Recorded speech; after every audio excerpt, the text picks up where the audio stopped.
Oh yeah, only two of you guys that are here were here last week.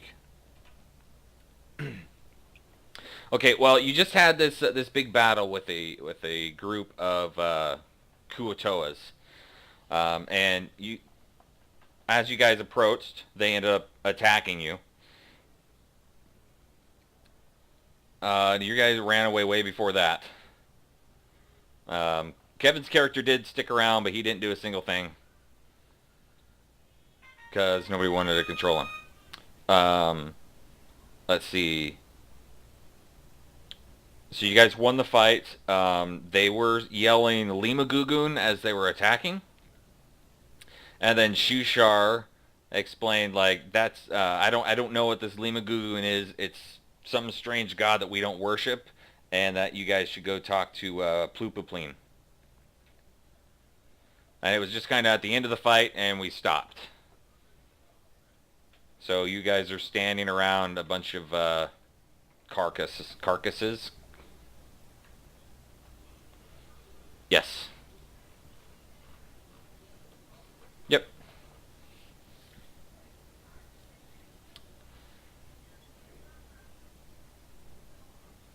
I don't think you did.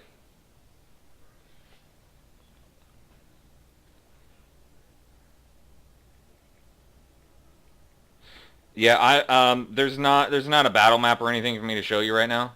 So, yeah. All right.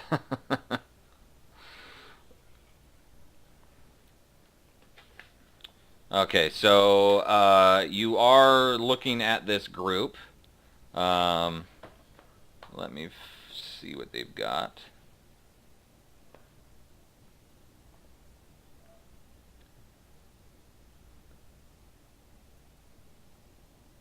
You don't see anything special on them, but you off to the corner, you can tell this is like their camp, and you see two like bundles of like nets that are moving.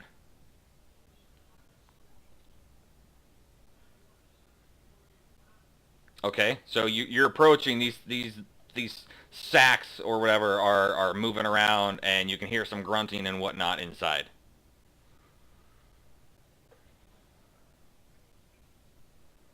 You go snip them. What do you mean snip them? What are you snipping? Oh, sniff.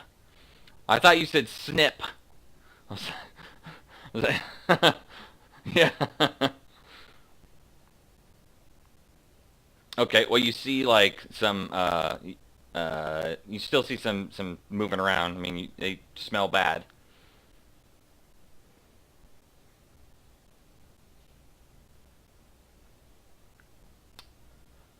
Okay, you get some resistance,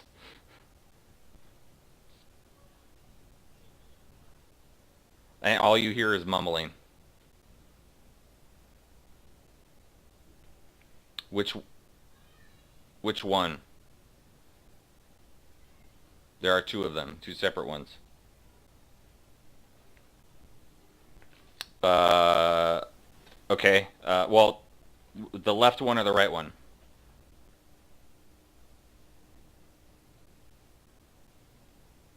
Okay. And you're gonna open that up?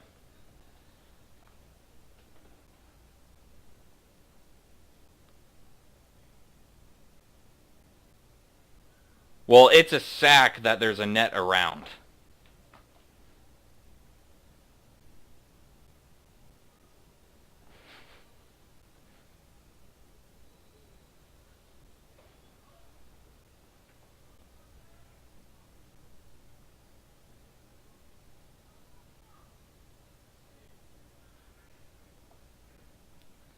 Okay. Well, you open it up just enough. I mean, you see some like hair.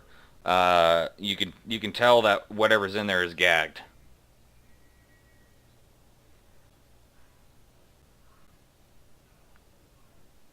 Oh, no, I have not shared anything. So in this sack, you see something familiar. It's a human ranger that you've seen before. that apparently was captured.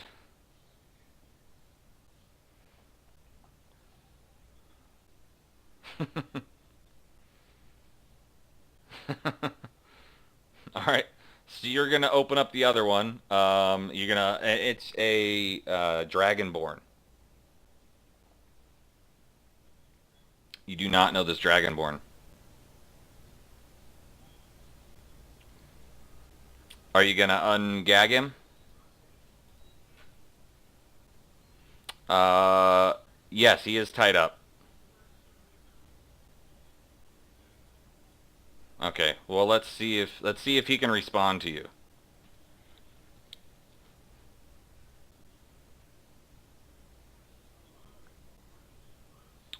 Well, no, he's conscious. You just need to ask him again. I don't know. Does this dragonborn speak the common tongue?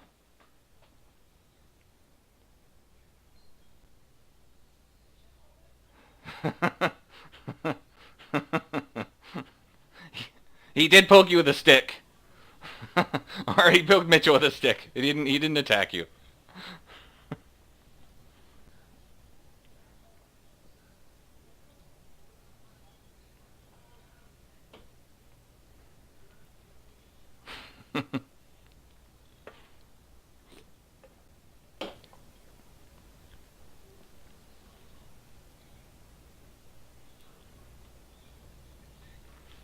Yeah. It took you a little bit.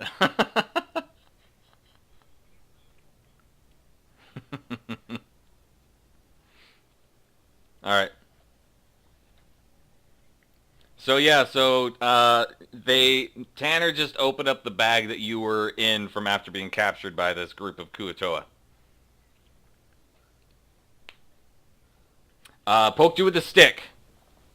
You poked Mitch with a stick. Didn't quite get. I think it's you. Yes, you did get smelled by a cat.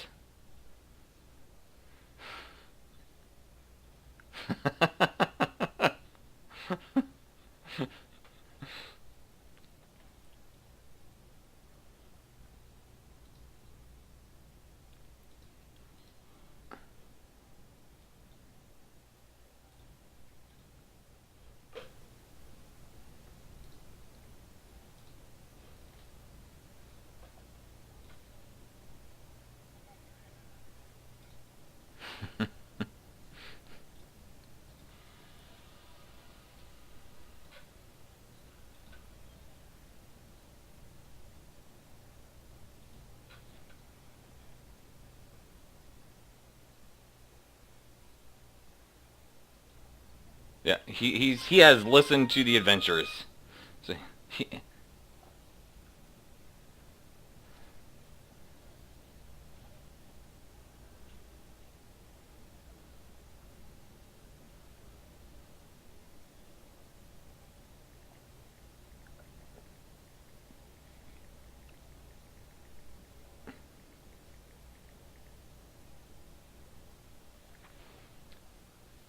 you're gonna untie him.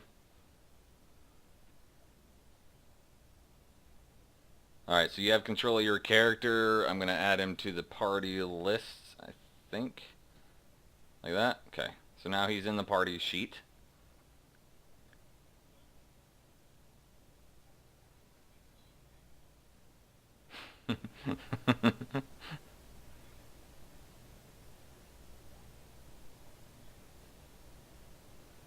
All right, so as you guys were doing that, you didn't notice that 3 of your characters got skittish after that fight and ran off while you were messing with this bag.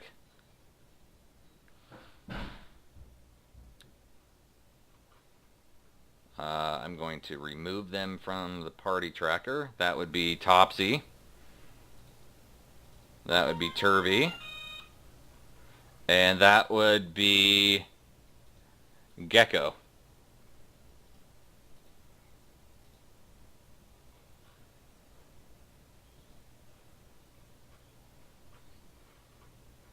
Okay, so A goblin, and a couple gnomes got skittish and ran off. So you are 3 less.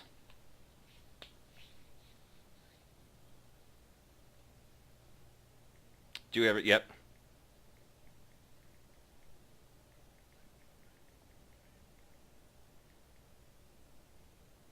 Your fish friend? Gotcha. He was. So I'm getting texts from Ian about his internet not working.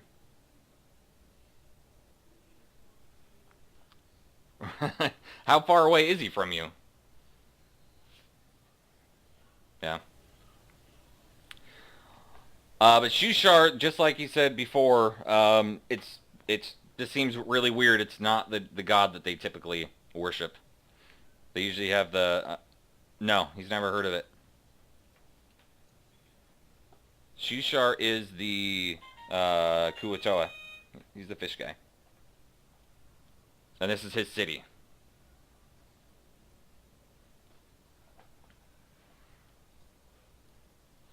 Come on, Mitch. Shushar. You gotta know Shushar.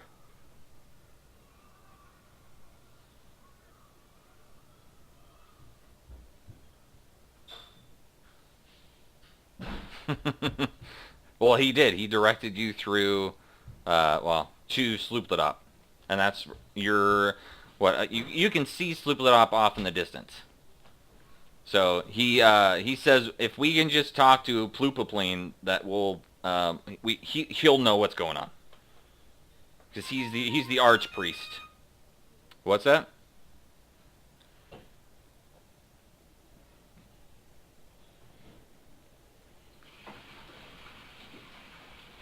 Oh yeah, the Dragonborn is still tied up.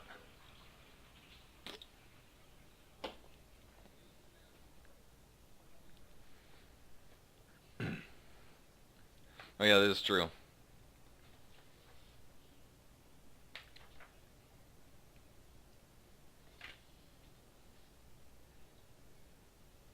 Kind of net, just a fishing net. Inside of a, they had you in a sack and then like a fishing. No, just your standard fishing net with like weights on the end, type thing to capture people. Nope.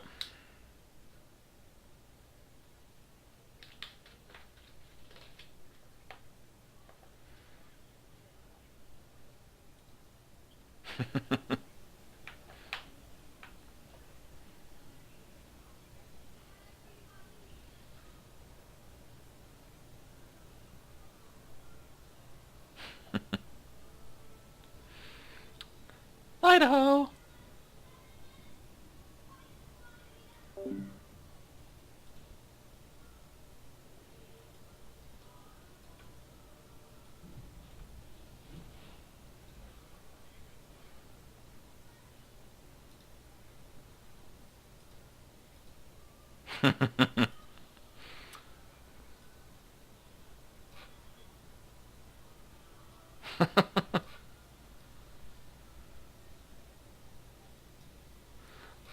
It's funny how Nick's having internet connections and so is Ian, and they're both in Houston. Weird.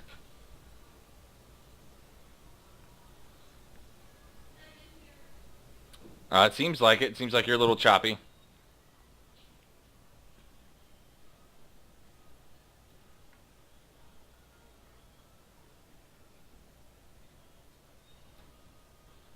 Oh, who are we missing from here then?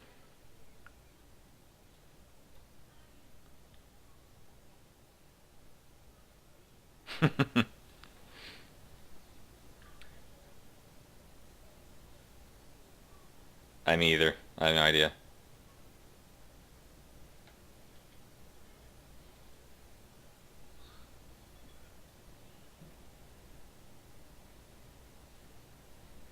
Okay, so what's the plan?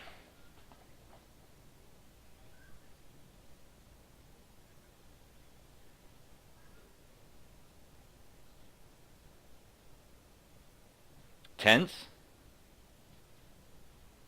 Yeah, it was a little campsite. No, there's no tents. Um, No, I mean there's some bedrolls, but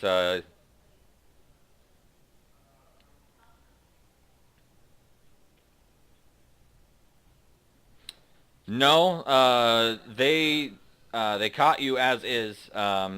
All your food was pretty much taken at the camp. So you've been just foraging, trying to stay alive. Yes. Yep. Yeah. The Kuatoa is kind of weird. Like when they captured you, they threw a net on you and then basically bagged you up, but they just left you completely intact. Kind of odd that way. Where Mitch is? Yeah, Mitchell was in one of the bags.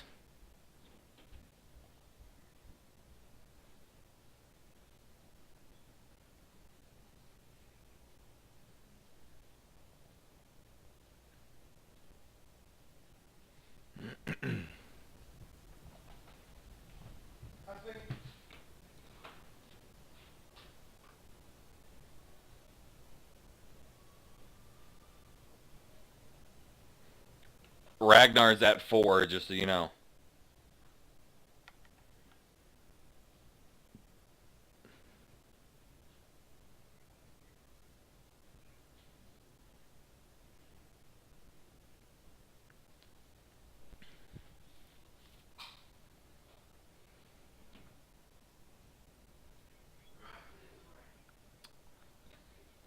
You can attempt to. It's up to you guys. You can try to do whatever you want.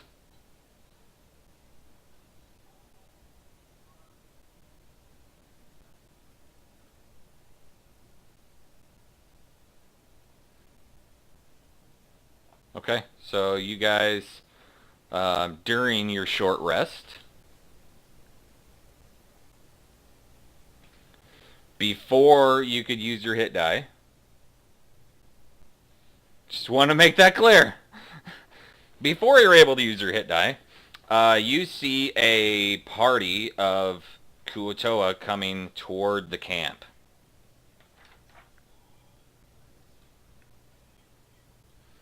You see... Hold on, let me bring up that encounter.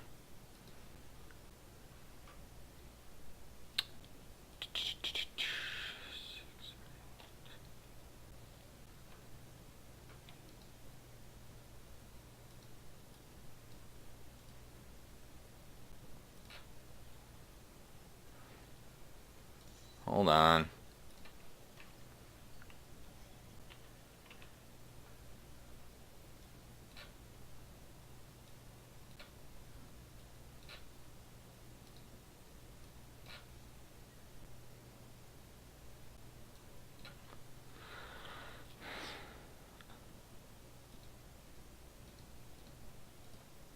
Oh, wait.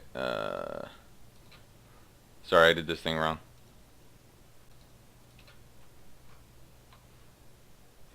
You see 11.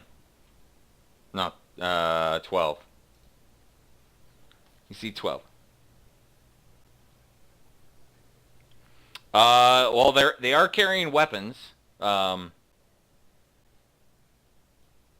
they definitely have a, how do you say it? A direction.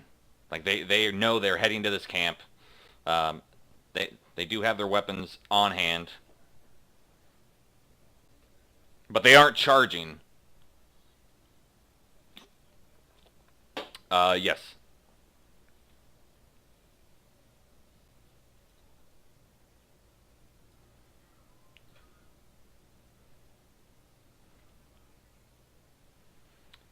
Do you want him to step up and look over there?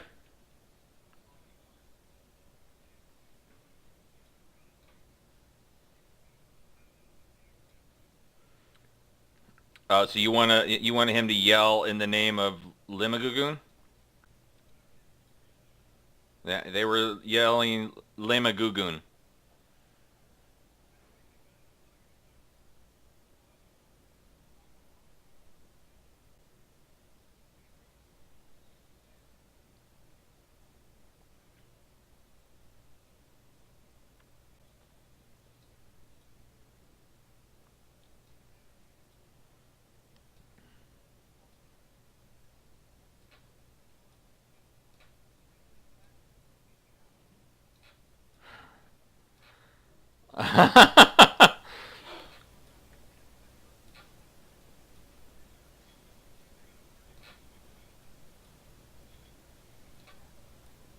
I'm pretty sure it was 8.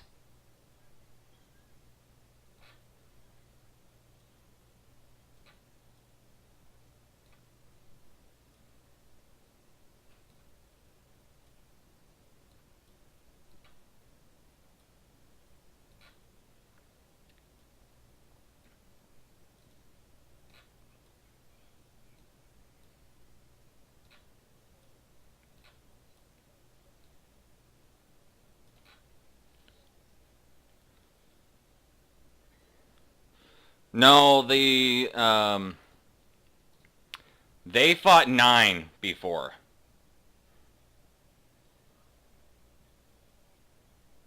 Yep, you guys are in their campground. There's 9 of them. Yes.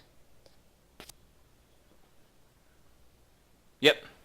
Well, no, you stopped for a little while and you started to camp around them just to just be in their presence.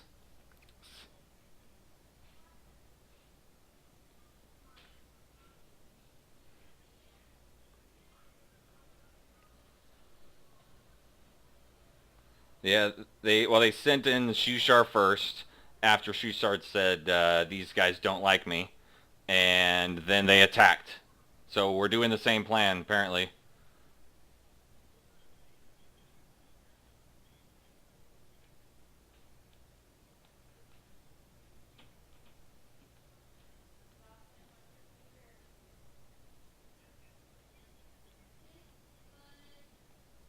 Yeah, you could run away. Sure. Well, they're fanning out and kind of advancing, but you can go backwards back into the Underdark.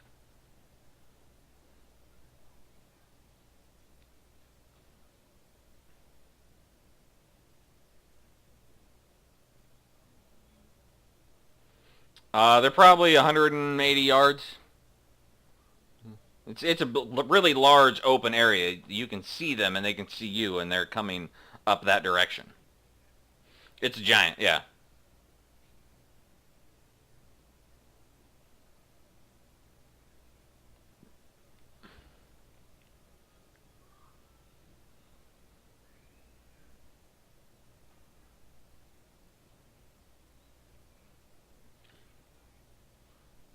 Okay.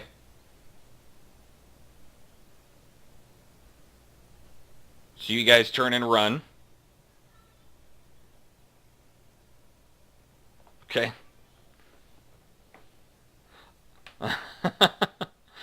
Yes, Ian's character will be with you. I don't think anybody will fight with him during whatever, but he will. Ian likes it in the rear.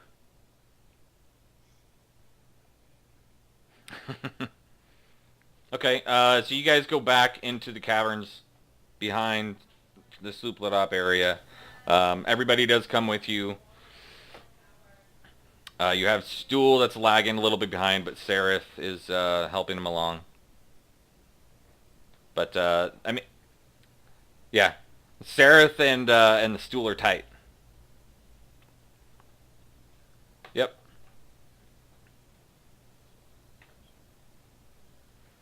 They don't seem like they're pursuing.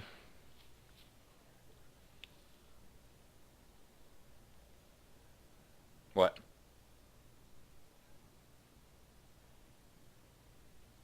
Yes. He's got the communication one. No, no, he doesn't have rapport. He has one for communication and then one that sends out distress signals if he's in danger. Yes.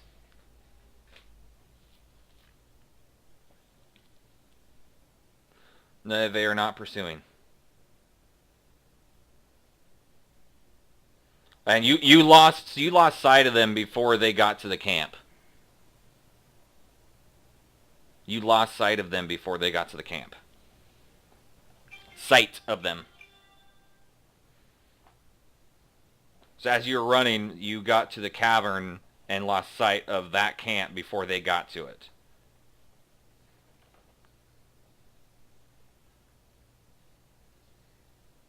because the cave entrance to this site was not very far. They were much farther away. So basically, they came out of the caverns into this large area, and then there was this camp like right there.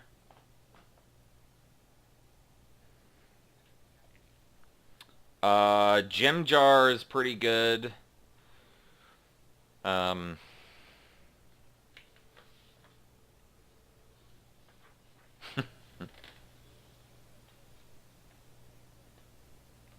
yeah, gem jar. The gnome thief. What was that? Yes. She is not a good scout. Well, as far as she is a scout, but as far as she can sense things, but she's not good at hiding. Like she's not like stealthy. Yes.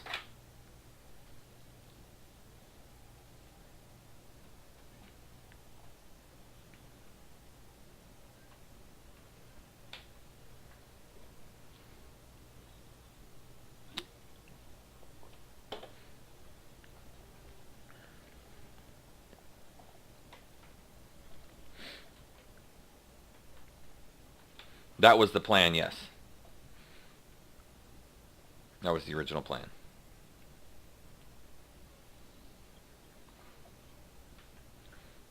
He's Cloud, the cat.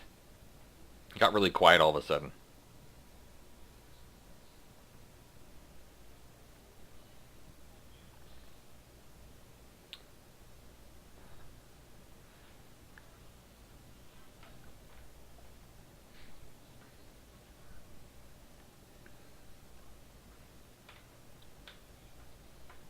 Okay.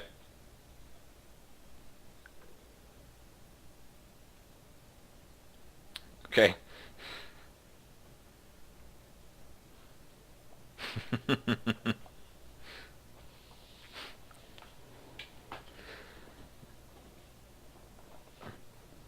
That's still evil. But you do things neutrally.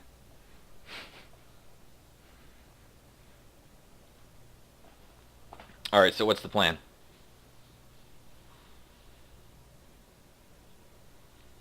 You can't tell. There is no night and day in the Underdark.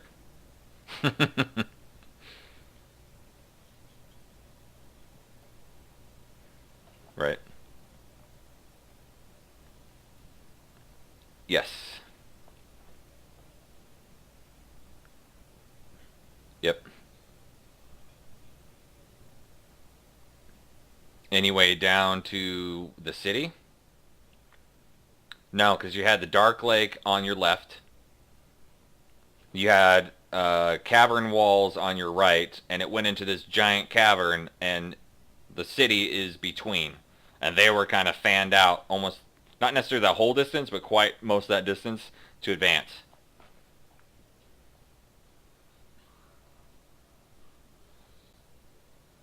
Yes.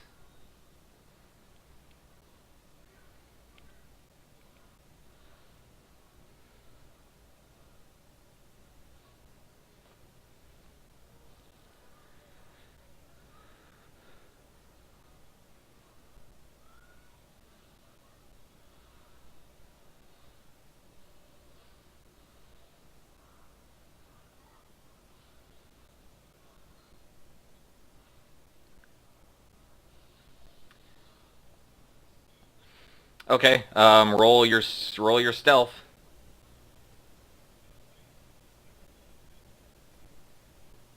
Are you got to rest for 2 hours to do that? I don't think. I think a short rest is 2 hours, isn't it?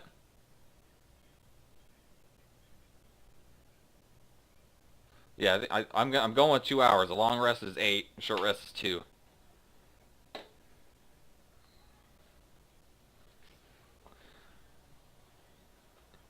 Yeah, click on your guy's name, and then there's the tabs on the right. Yeah, double click on the number. There you go. That was a good roll. So how close are you getting?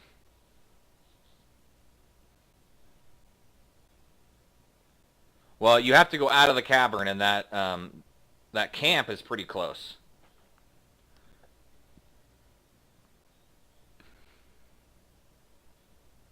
Okay.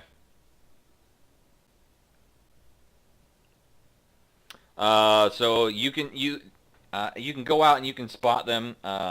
They are searching the camp and kind of poking around. And you can tell that they can see you. And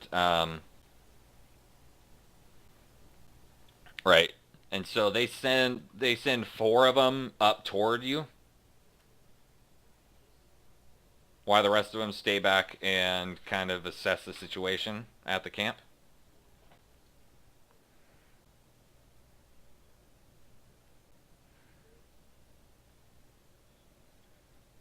Yep.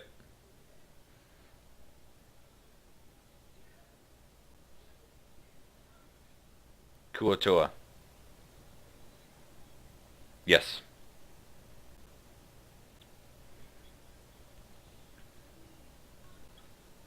What about the lake?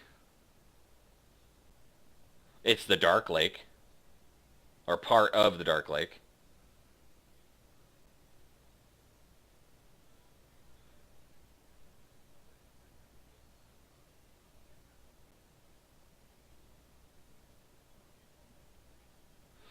Uh, Shushar will tell you no, it's all on land. They do spend a lot of time in the water, but their city is all on land.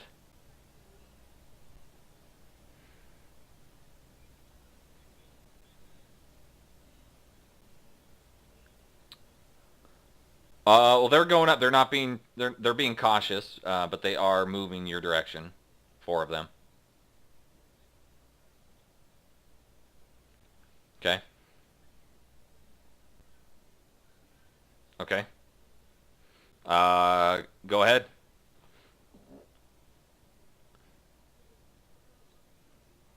Yeah, Tanner's got. I think Tanner's got something behind him. Sounds like.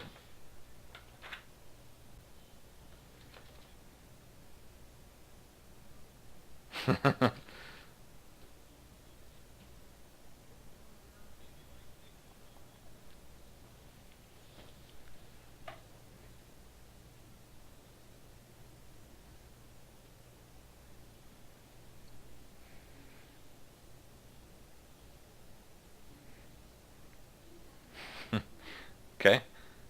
We're trying to figure out what happened here. Well, so what? How did you speak it? What language do you use? I guess. Sorry. Well, what can you speak?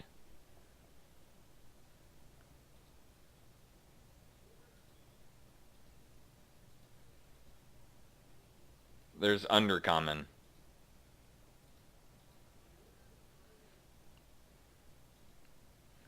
It should be under abilities. You have. Oh, it says choice, common, and one of your choice. So,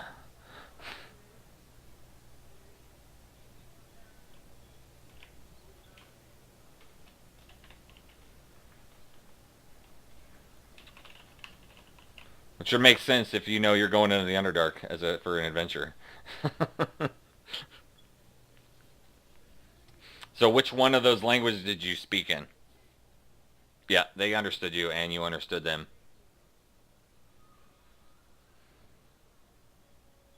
Yep.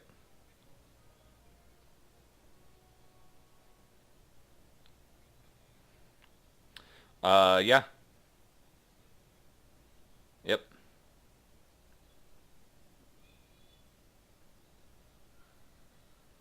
Kuotoa.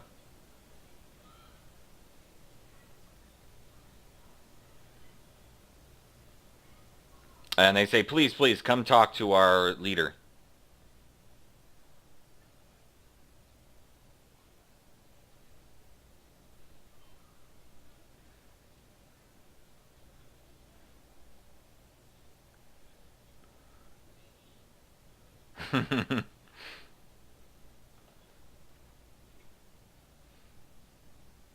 Okay, so they kind of guide you um, two by two with you kind of in the middle.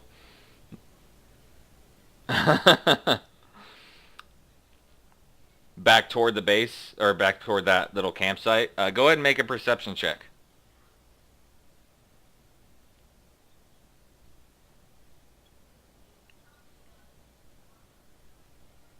17. Okay. One thing that you do notice is the symbol on these guys' shield is different than the ones that were at the camp. Uh, it is of a squid. Hold on, I think.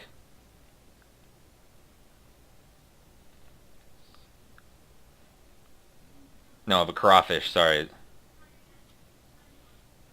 Yeah, this is a crawfish.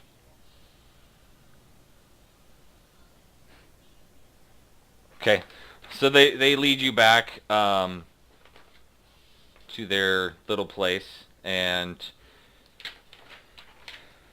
they introduce you to their leader.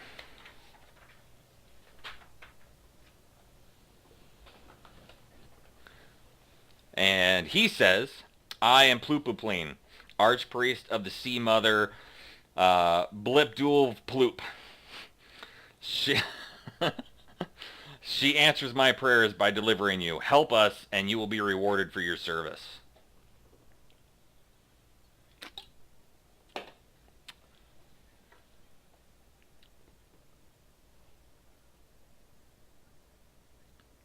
To what? To Skype?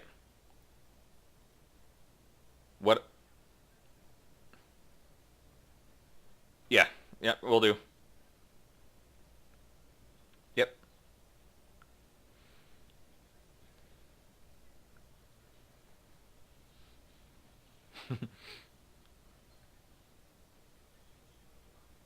No, it is. Hold on. His name is Plupupleen, Sea Mother. But yeah, it's Blip Dulp Ploop. Yeah, get that right. It's BLIBDOOLVPOOLP. Yeah. There are some good names. There's some good names here.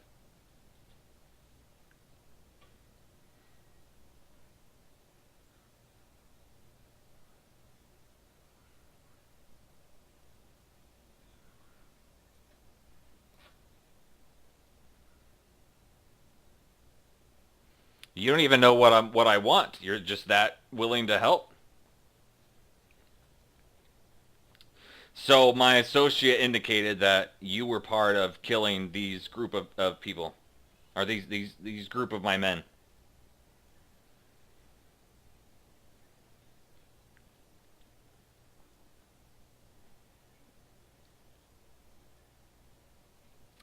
Okay, well, that's a good thing, and that's why I think you can help us. Uh, there has been a new god that has surfaced into our town, run by another archpriest, and they are starting to take over. And I would like to offer you and your companions up as sacrifices to their god. At which point we will end their rule.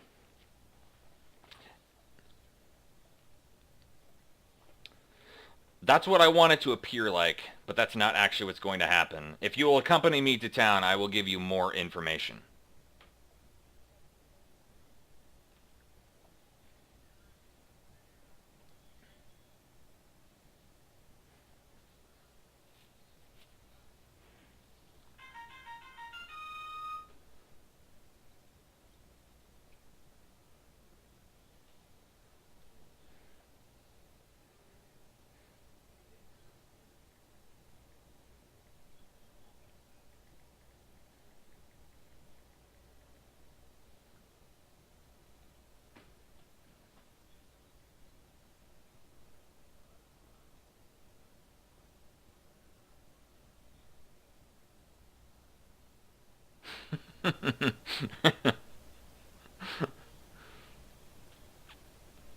Okay.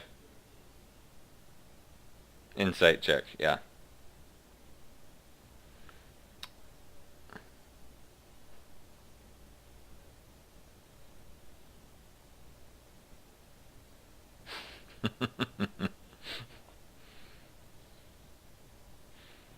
I mean, you think he's being pretty straight with you.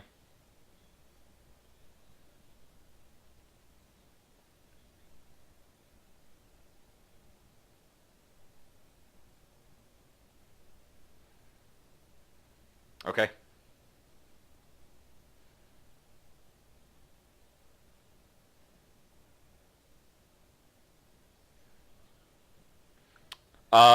He said okay, but they better come here because um, they are they kind of have surrounded you. So you're in this circle, and they haven't like opened it up so you could leave.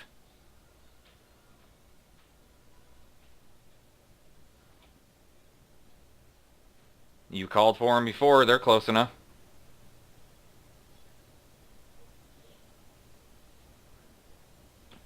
Sure you didn't. Don't lie to me.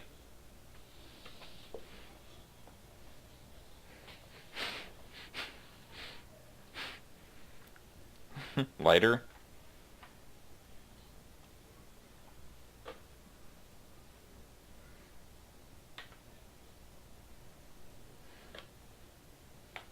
So deception.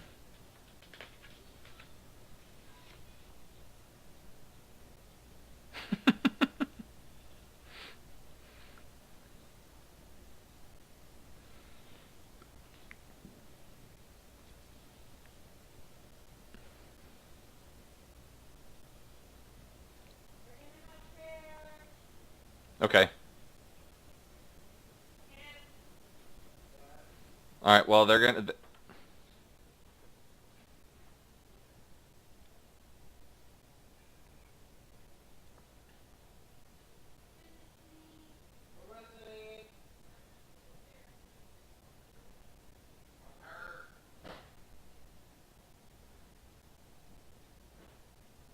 Okay.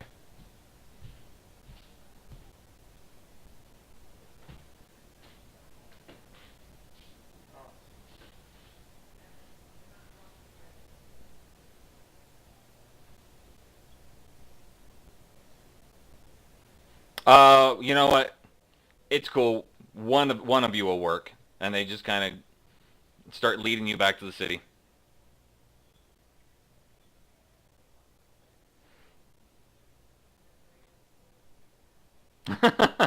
They don't take it from you. All right. So what are the rest of you doing as you see your companion being taken back to the city? Well, I figure one of you was working, looking.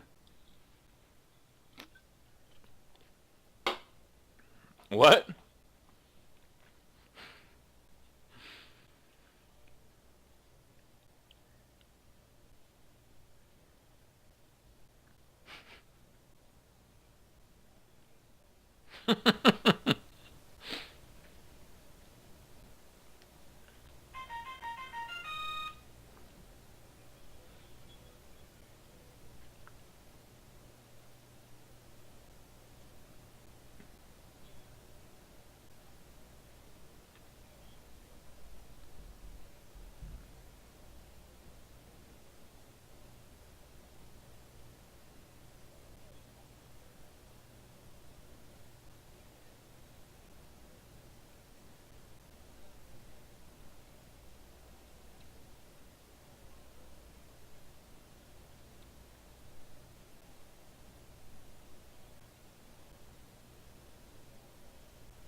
It doesn't help.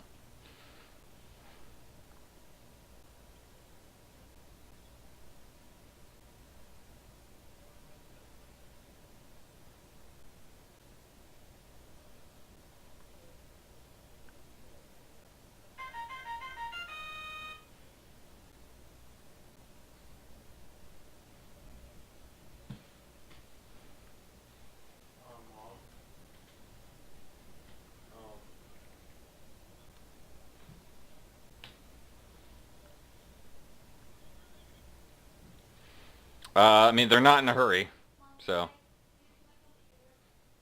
they're probably halfway back, so they're probably about 100 yards. Yeah.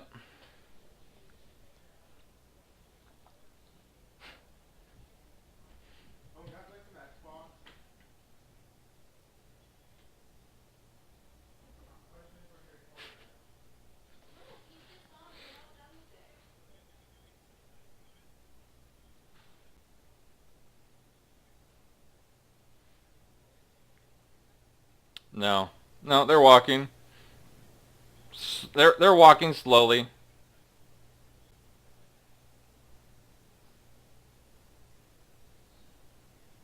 Do you see the people that are hiding in the cave? No. I don't know what they're doing. They keep going back and forth. I have no idea.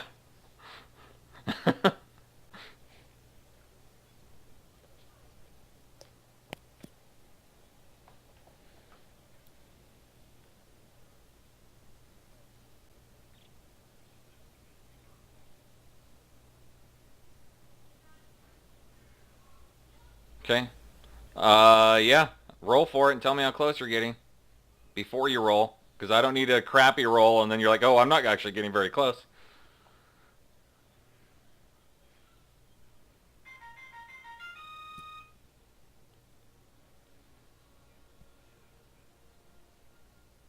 Shh.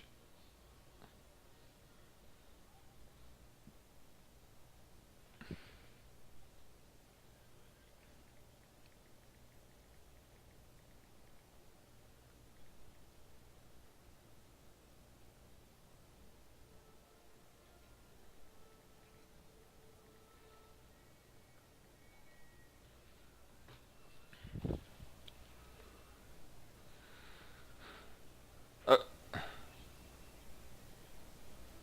okay, so you're considering Cloud and Jim Jar your sneakers?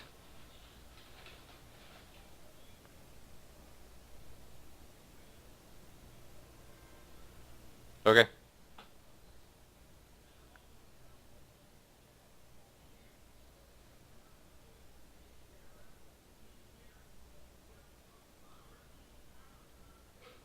All right. So they're, I mean, how close are you getting? Because they're getting pretty close to the gate now. Are you trying to stop them, or are you just following up to the city? Okay. Yeah, I mean, they stop as they notice you and they turn around. Ploopopleen is quit it.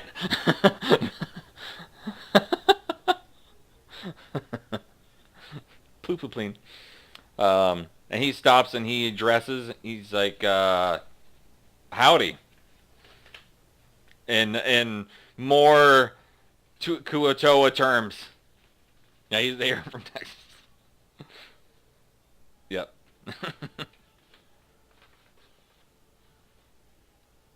Right.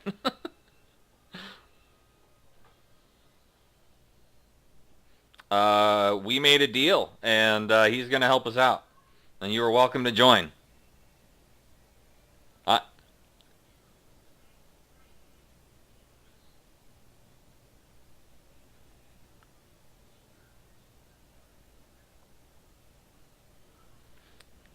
well, we are handling it ourselves, and that's why we are using you guys. We're not kidnapping anybody.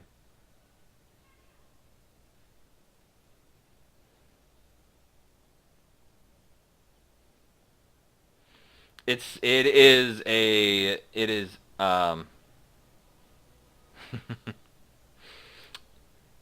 a group that it will be very bad for the city. It is tearing our city apart, and we need to get rid of them. And we have a plan, and we need a few people, or we need a few other individuals to help us out. I will personally guarantee your safety. I can't out here. There are too many spies.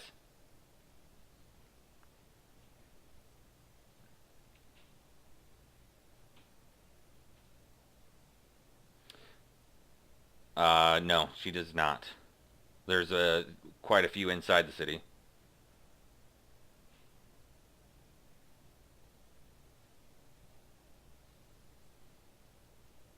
In my home, yes. Where I know every single person in there.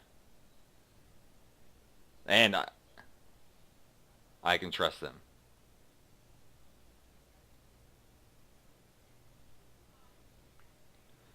This is Plane. He is the arch. He is the. He's an archpriest for the Sea Mother, which is the Kuato's god.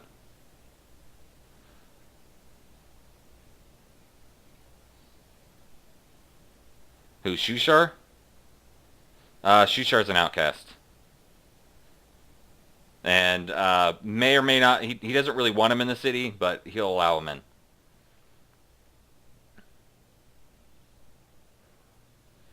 because he thinks differently than us.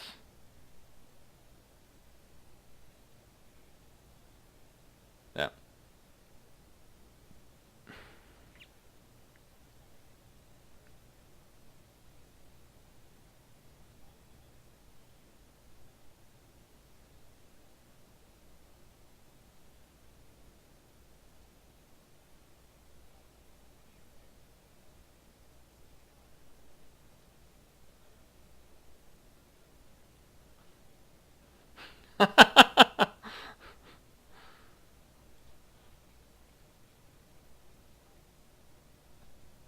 Not that I know of.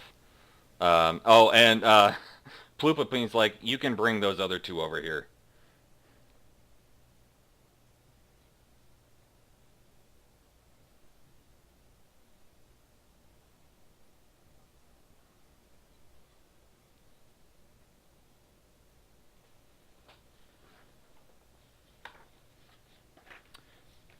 Uh,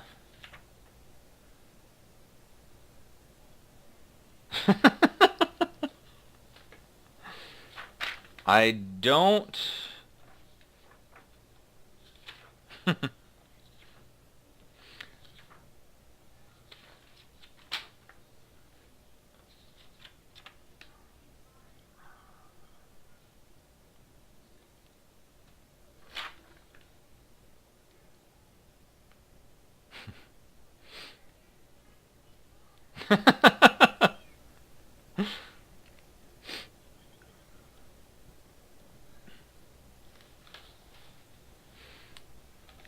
And as you approach, as you approach, Shushar was like, "You should have asked me. They can sense invisible things and just they can sense beings just being around them. So they knew where you were the whole time."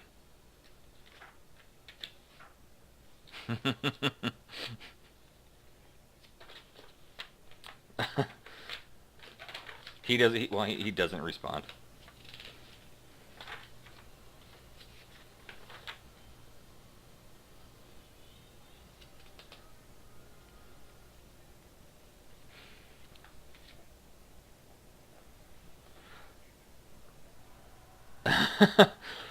Well, because Shushar is a pacifist, for one. He thinks that the Sea Mother is just a bunch of gobbledygook. He's more like an atheist.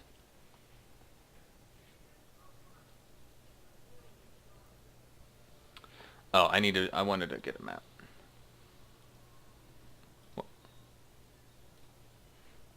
You, no, no. He's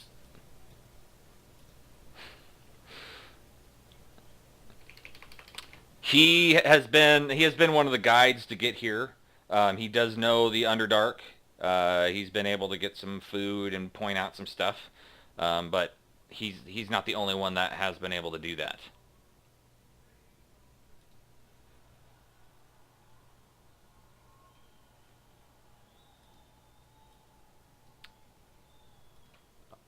Yeah,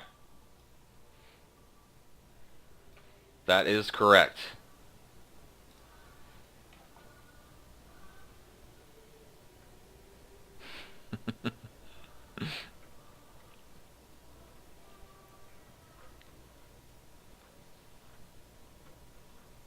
Well, he's coming into the place with you guys, so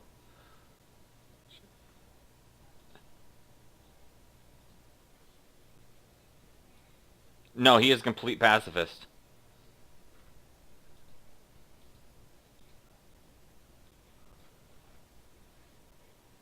Yep. Pretty much. What's that? Uh, he's the fish guy.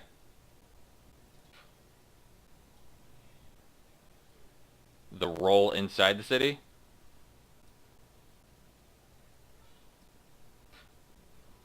Crap. Maybe let's do that. Sorry, I'm trying to get this map. Okay, there we go. You guys may freak out when I load this map because it's going to take up your whole screen, I think. Oh, let's leave it right there. Alright, so, sorry, he was part of, Plupoplene's, like, worshipping group.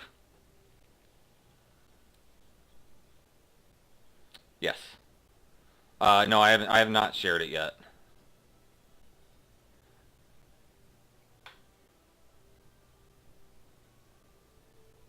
So you are coming in from the west, hold on.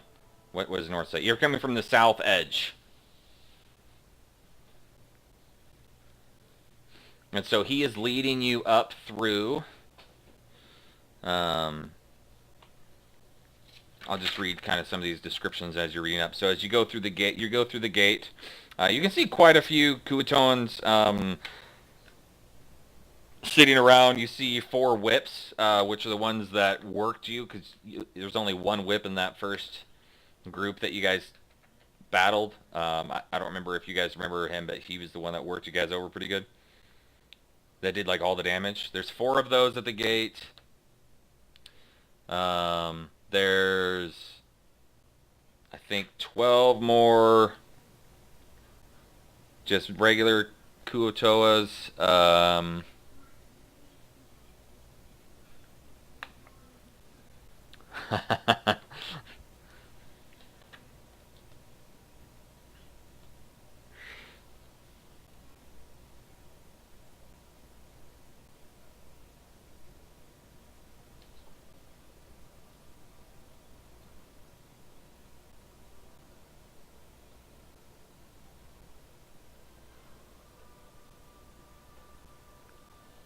Try middle mouse button and drag around. Yeah, you probably need to resize it.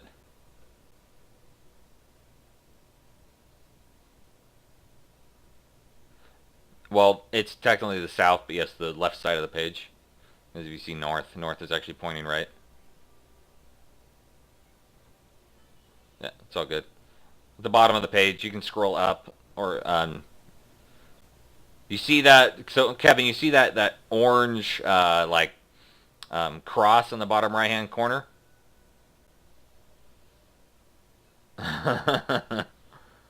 If you just click on that, and then you can move your mouse around, and you'll move the map around. Yeah. I'm not sure why there's a. Yeah, those are all their little huts.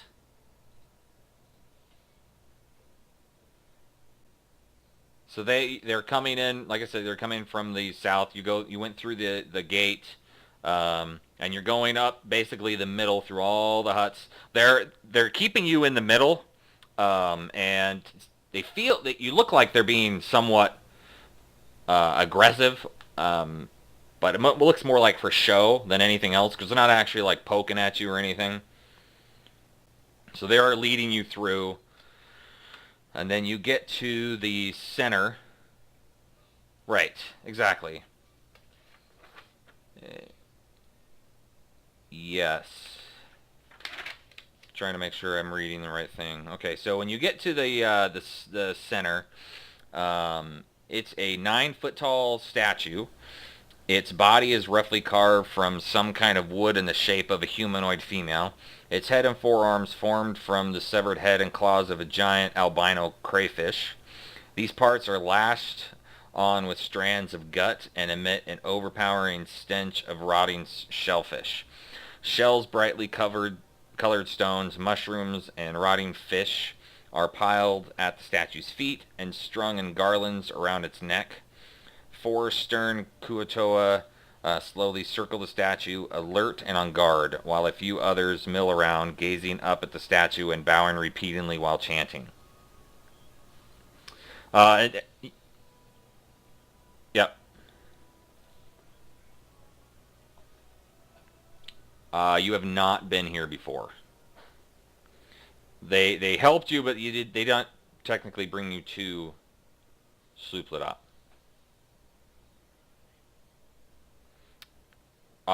You can make up some weird name if you want, but you're not going to run into them. I'm just making it simple. There's already a lot going on. No. You do see like one person kind of come up to the altar and just vomit all over it, and then leave. And nobody reacts. You know, like it's very commonplace. You see actually kind of vomit just kind of all around. It's not like human vomit. It's more like fish pieces and stuff like that. Yeah, you could say that. There you go. Yep. You see, it seems like a sign of respect.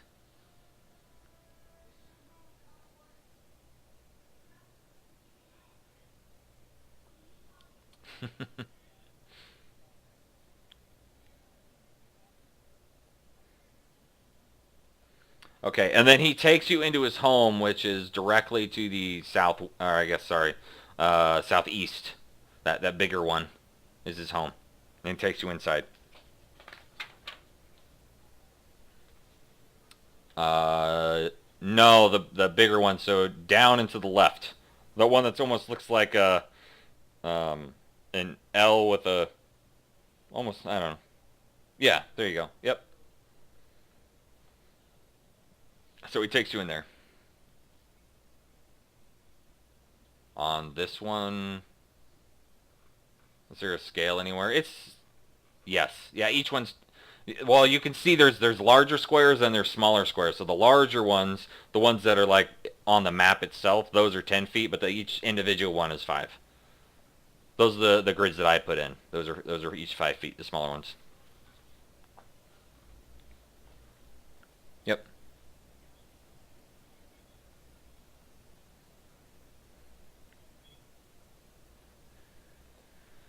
Okay. All right, so you all go in his house, and basically he sits you down. He wants to start going over some stuff, but he's just prepping things. You guys are sitting there. Then there's another Kuatoa that storms into the house and loudly says that I don't see why we need um, outsiders be involved in our sacred matters, which he says in Undercommon. So the only people that do speak it can hear it. The Plupapleen kind of just waves a hand, calms him down, and he starts saying, "The time has come for us to acknowledge our divine vision and welcome it. I have brought these as offerings." And he's talking about you guys. He gestures towards all of you, and while he stands within a circle of guards. Let's see. So what he's telling you is that what the plan is going to be is that I'm going to handcuff you, but I'm going to do it to where it just looks like you're being handcuffed, but we're not actually going to handcuff you. And we are going to march you to the shrine of Leemooggoogoon, and we are going to tell the archpriest that you are sacrifices. And right before they do a sacrifice, we are going to break out of the handcuffs and we're going to attack the archpriest and all of their followers, and we're going to end this right now. You will be handsomely rewarded.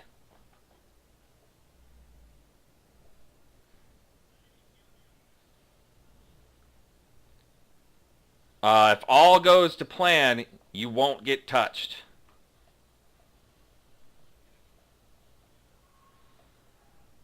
Well, then healing probably won't be an issue.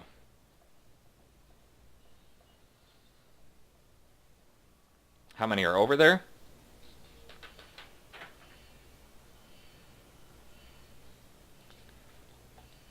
Uh,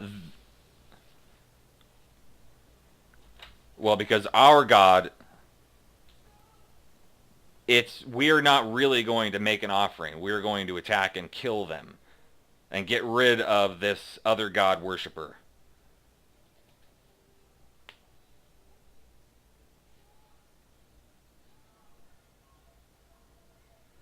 Because their archpriest is my daughter.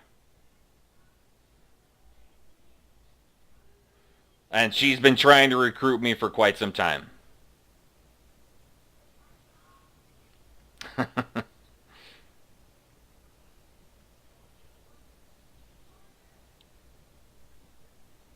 You don't have much of a choice now.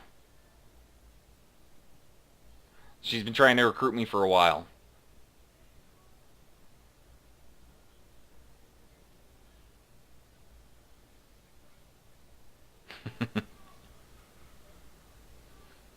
Well, you're in a room with about 20 or so Kuatoa.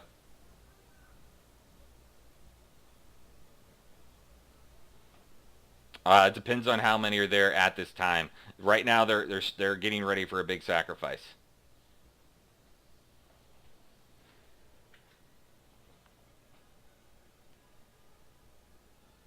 If we take out the archpriest, then they know that that god is not a divine god, and they will come back to us. Yes, and I will kill her myself.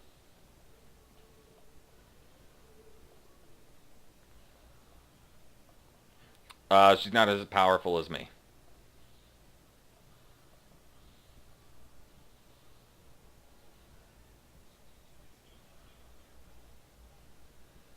What are you asking, Shushar?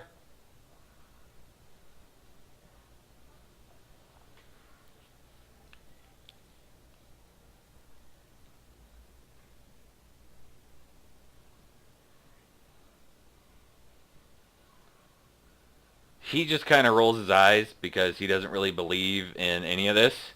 And he says, well, Leemooggoogoon is about sacrifices and killing, while the Sea Mother is a scavenger god. So for Leemooggoogoon, we need to bring in sacrifices. For the Sea Mother, we just need to get fish out of the sea, out of the Dark Lake.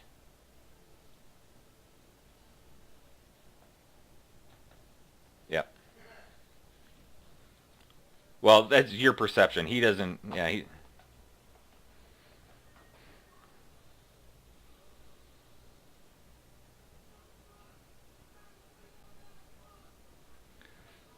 Well, we're going to march up there, and we're going to present you. And before then, I'm sure they already have a sacrifice. So before they do that sacrifice, I will get close enough to my daughter and slay her.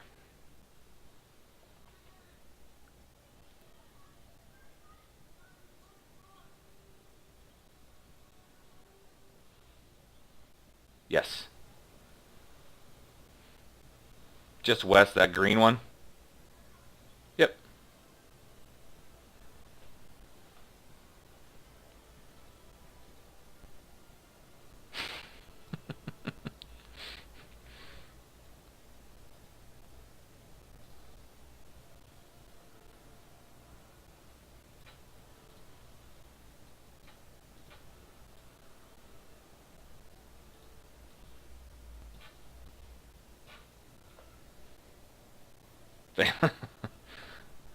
I don't know what you're talking about. You say some weird things. What is a counselor? She had a vision one night while she was sleeping.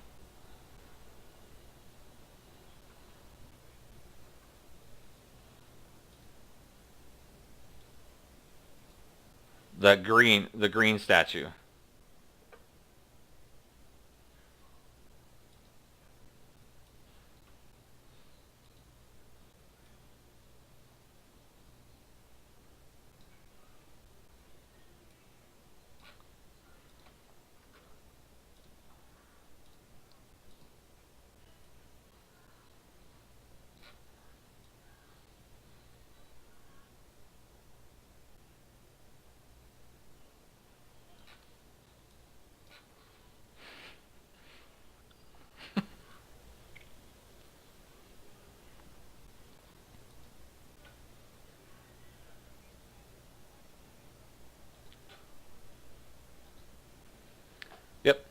No, he's going to get close to his daughter, and he's just going to run her through.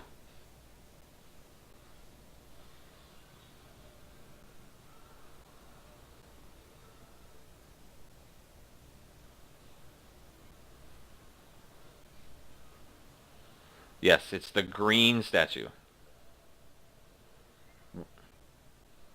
No, that's where you guys are.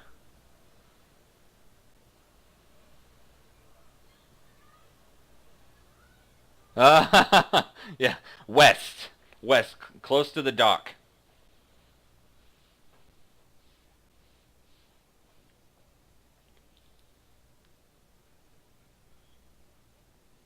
Yep, yes they are.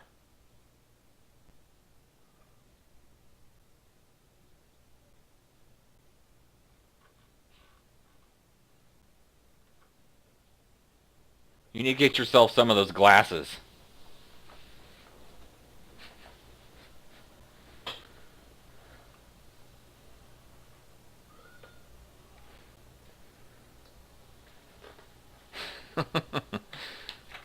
Good old SpongeBob.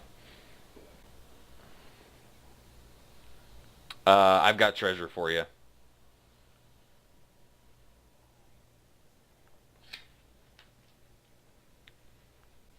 He opens up his chest, full of offerings, which include 500. Well, a bunch. Let's say a bunch of gold, a bunch of copper, a bunch of silver. There's a whole set of pearls, a couple potions, and you can see a scroll in there too. Yeah,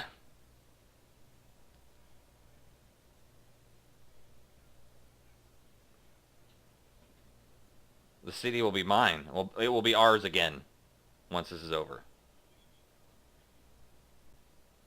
Yes. Yeah, if you help save us, then you will be welcome in this city, as long as you obey our rules.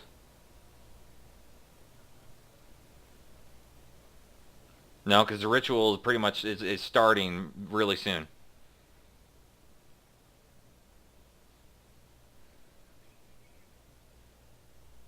Why would it be convenient?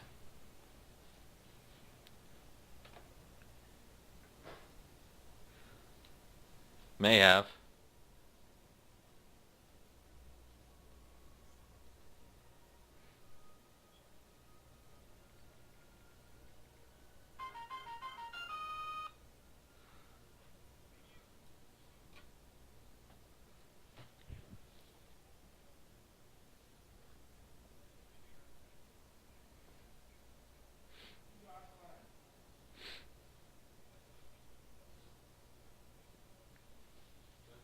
It's up to you. You've got your hill dwarf that's at 4 out of 27.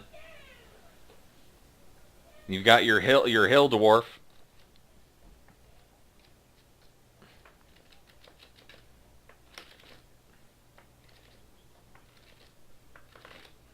Look, you guys are starting to be paying. I'll either take you there myself unarmed, or we can go like I said. You guys are in no position um, to barter, to negotiate.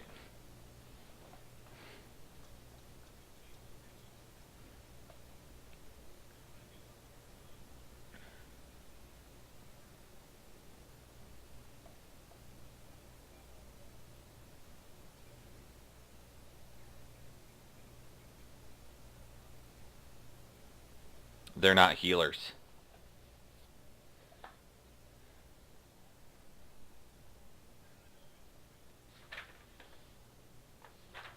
Because honestly, they don't care if you die.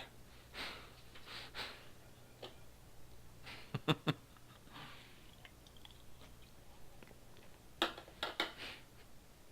no. The bad plan was having Shushar go and say, "All hail Leemooggoogoon." That would have been the worst plan ever. It would have, because we'd have to start back in jail again, all at level 1.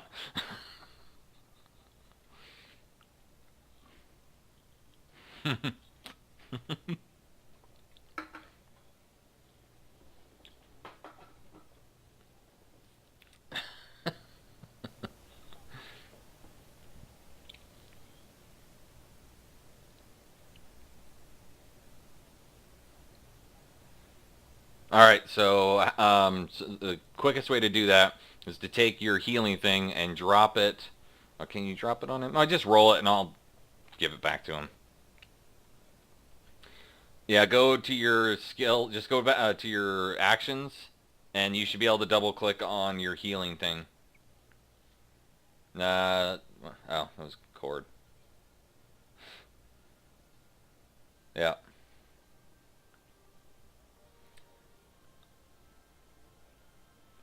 Hold on.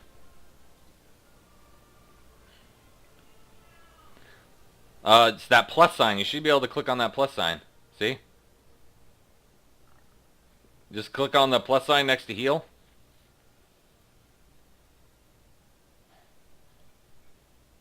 Yeah, it's in actions.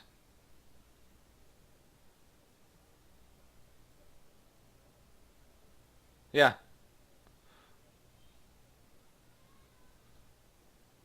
Oh, mine says it. Yeah, I can see it.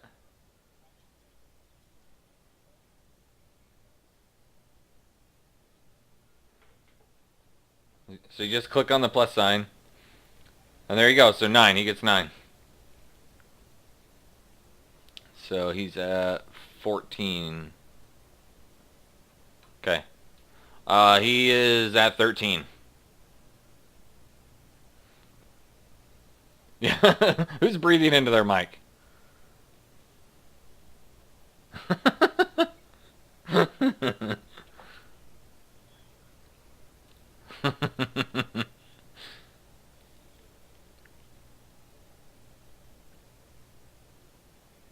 I don't know why I keep saying she. This is Ragnar that you're healing.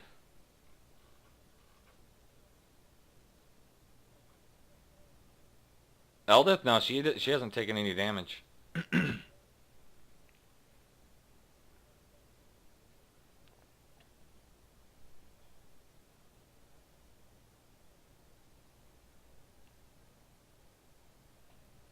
And that was on Ragnar?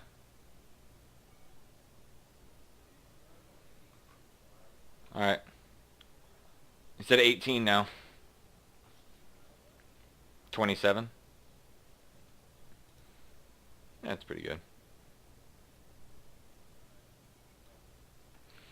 Alright. So they basically put some ropes around your wrists. They feel pretty loose. You will have to break out of them if you want to get out of them, though.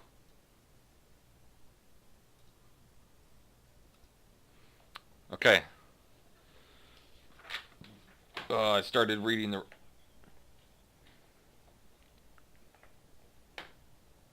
Alright.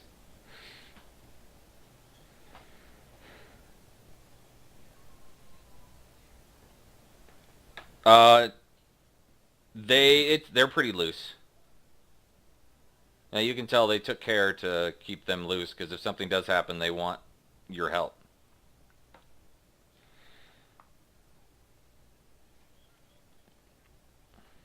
Right.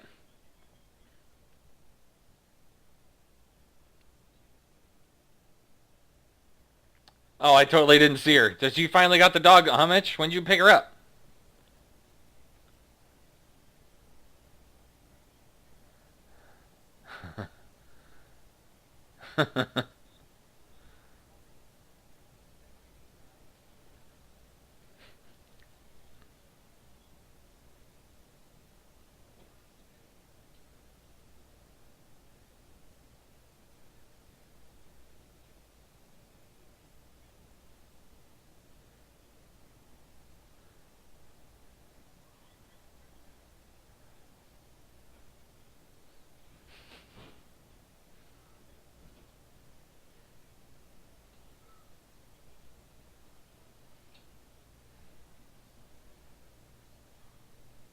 Cool.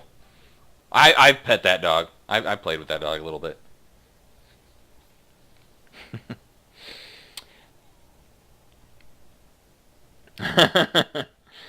All right, so you guys are advancing. Again, they're surrounding you as like your prisoners. Ploopapline's in front. And when he gets up there, so the archpriest of the Sea Mother steps forward across the span of the altar toward the Kuo-toa, waiting for him there. And I will show you this because this is the shrine. Actually gives me a picture. It's kind of cool. So that is the shrine of the Deep Father.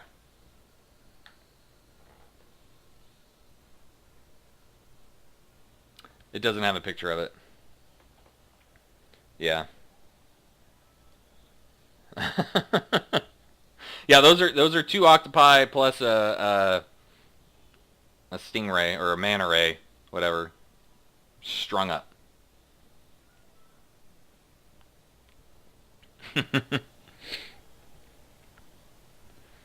Okay, so he says to the other archpreach, the time has come, he says, for us to acknowledge your divine vision and welcome it. I have brought these as offerings. He gestures towards all of you, standing within a circle of guards behind him. Will you not accept them? And then he hears back, you are wise, Father. The younger archpriest replies, I accept your offering in the name of the Deep Father. May their blood nourish and strengthen him. A burbling cheer goes up from the surrounding Kuo-toa, their fists raised in the air.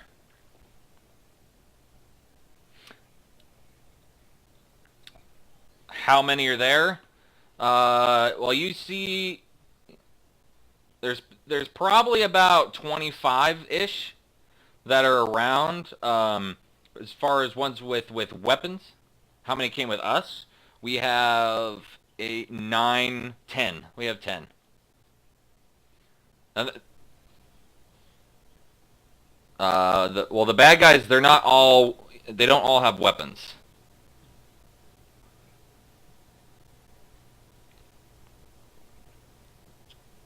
What's so there? We have Plupapline's son, who is, oh gosh, Glip Dalugut.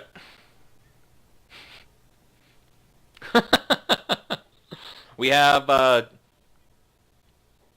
we have a couple monitors, and then we have Plupapline himself. And right now they've got a yes, and they've got a where is it? Okay, they already have a Durgar ready to be sacrificed. That you do not know this Durgar. So the Kuo-toa are parading around the altar in a circle as they chant. Part of their path sends them splashing and wading through the shallows of the Dark Lake. The characters quickly can't tell one faction fishfolk from the other as they're all starting to mingle together in this chant, kind of around you in the altar.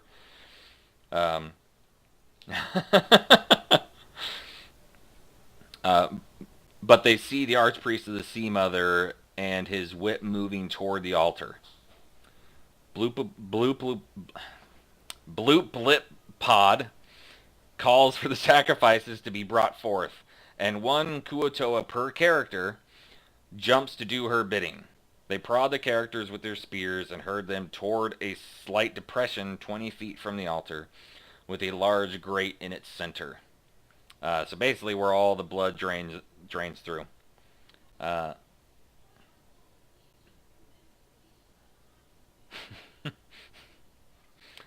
And he pokes you.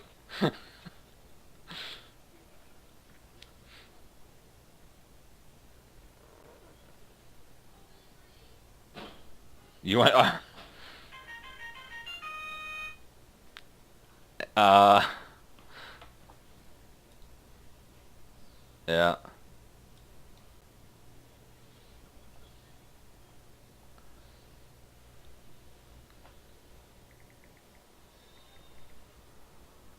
You're always the one.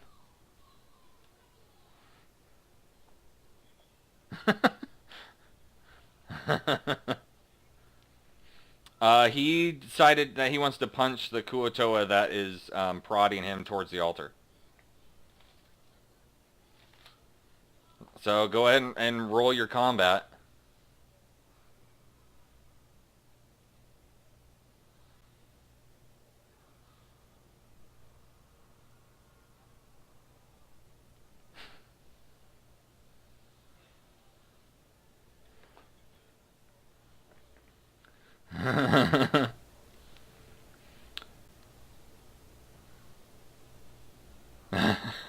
All right, so the characters can see the stonework of the depression in the stain. Yeah, I think I read that. The chanting grows louder. When the sacrifices are brought forward, the female archpriest gestures towards the altar, whereupon her father suddenly attacks, striking her with his scepter.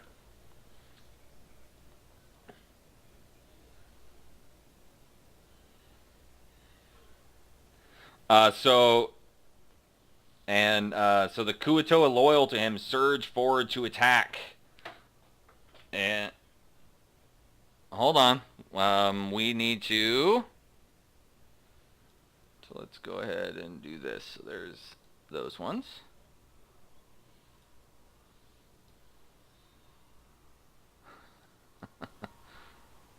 Yes, we are going to be doing a fight. Let me set this up. I guess I can set it up. Okay, yeah, go ahead. All right.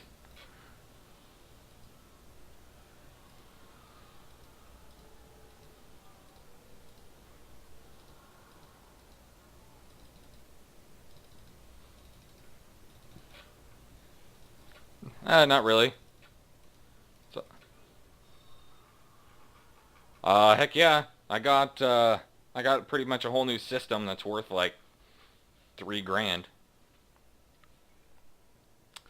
A raffle. It was actually the staff raffle. I didn't realize what it was, and I got the CPU, and Mike's like, dude, that's a $1,600 CPU. I was like, what? Yeah. So I was pretty excited about that. It was pretty cool, you know.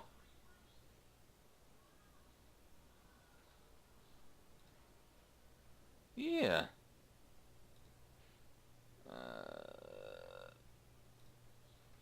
Right. All right, so there's her. Yes.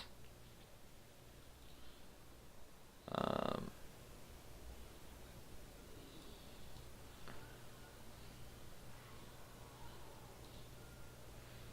that was the one that he's the one that did the dodgeball, that arranged the dodgeball tournament. I don't know if you were, yeah, he did a lot of the dodgeball.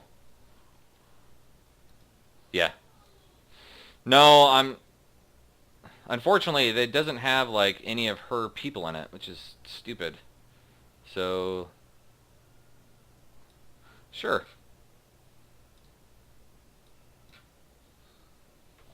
No, I just need to add him. Oops. Okay, so we're gonna do that. There are these. Um,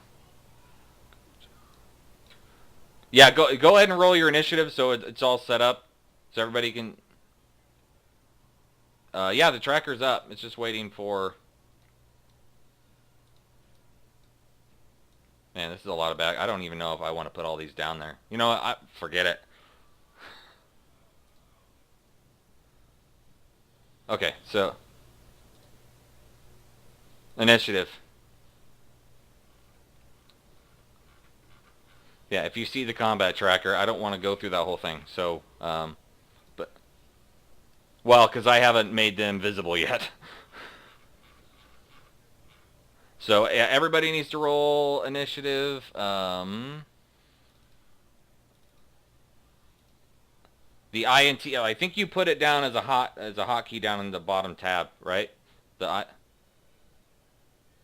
Okay, so it's on your character sheet, the main page. Actually, I'm gonna have everybody re-roll because I'm gonna roll everybody.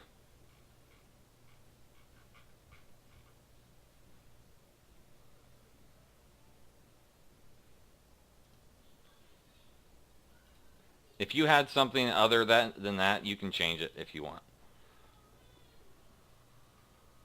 All right, go ahead and change it to 13. Good. Oh, but I don't actually see your guy in here, Mitch, so we need to get your character in the combat tracker. Yeah, so it is the party. Oops.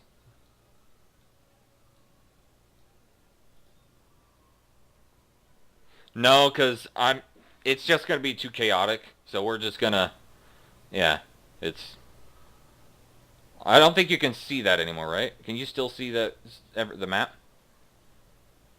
Okay. Yeah, it'll just be too chaotic because there's like 30 plus enemies and people fighting for you and...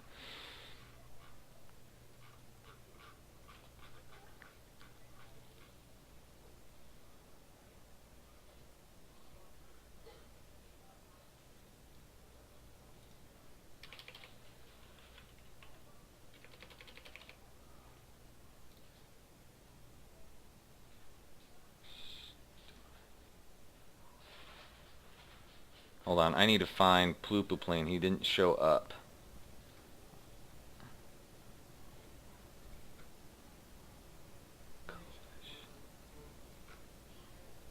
Oops, I need encounters.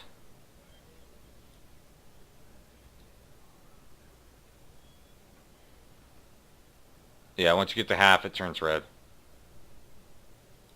Troll. There we go. There he is. So I think I can add him, right? Did I add him?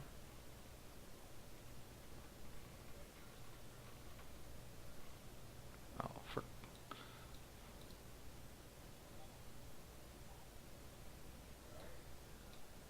there we go. I think I added him now. And it probably...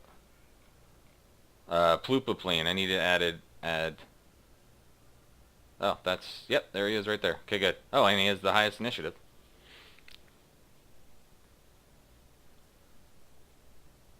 Okay, so everybody rolled your initiative? Alright, let's... Can I just... There, I think I got everybody visible now.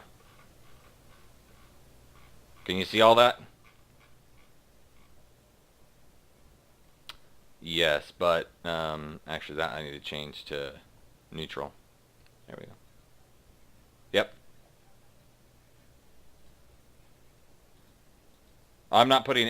it's all in the combat tracker if you want to see it. So if it's the two swords in the upper right-hand corner, you can open that up and kind of see what the initiative is on everybody. And yeah, he's all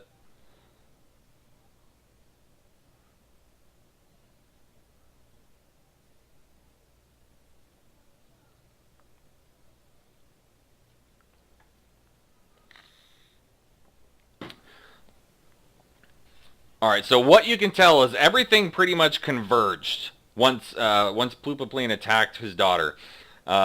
Each one of you has one guy on you, and I mean they didn't focus on you; they focused on everybody because it's a whole mash of just everybody attacking each other. So it's old school D&D. It'll just be too chaotic to do anything less. So it's just gonna have to use your brains. Brains.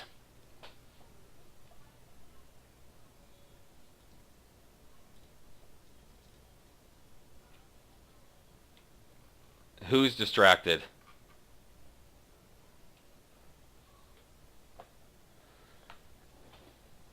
Yeah. No, because it surprised you when it happened too. But he did get an attack in. Yeah. You're right. Yeah, because they've been dancing around for a while, and then he came up and attacked. Um, so how about this? Make a perception check. Anybody that gets above a 15 can use their surprise attack to try to get out of their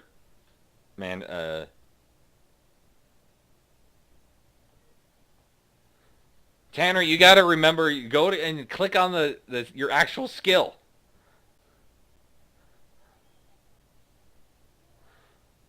Yes, it'll work.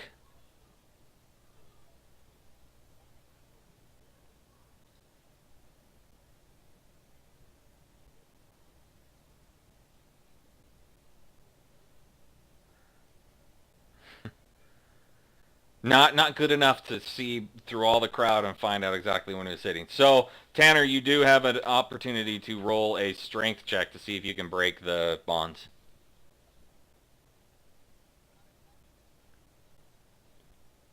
Well, no, well, this is technically the surprise round. You can do whatever you want once combat actually starts.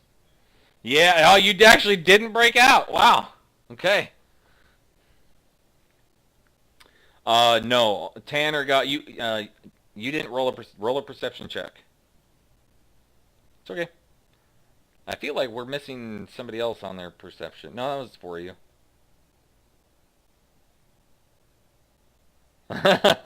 You guys roll really good. So no, Mitch, you could not do your. You could not try. Okay, so both archpriests, they go at each other. They're battling close to the altar. Yep. And so they do some damage to each other. And now it's Cloud's turn.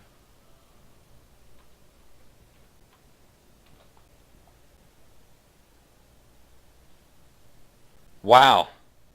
Okay, you were not able to break out. Jeez.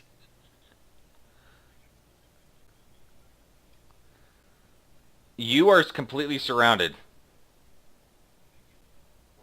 You get low? Okay.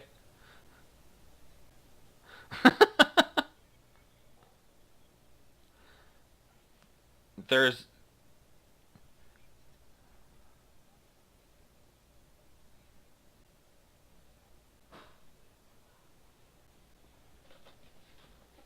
Yep.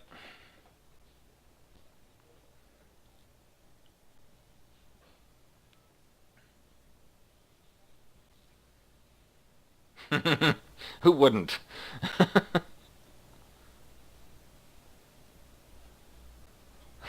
You gotta roll better than a 1. You both rolled 1s.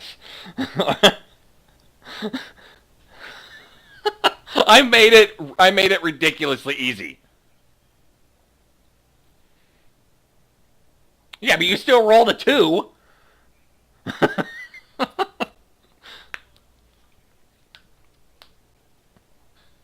Okay. I don't know. I can make you done. All right. So Jim Jar, you don't really see what he does because he kind of goes invisible. And all right, Kevin, you're up.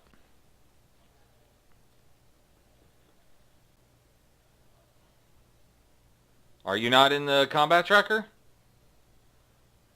I put you on there, Mitch. Are you all the way on the bottom? So, oh, Ragnar didn't roll initiative. He'll just go last. Yeah. All right, let me go back to the party.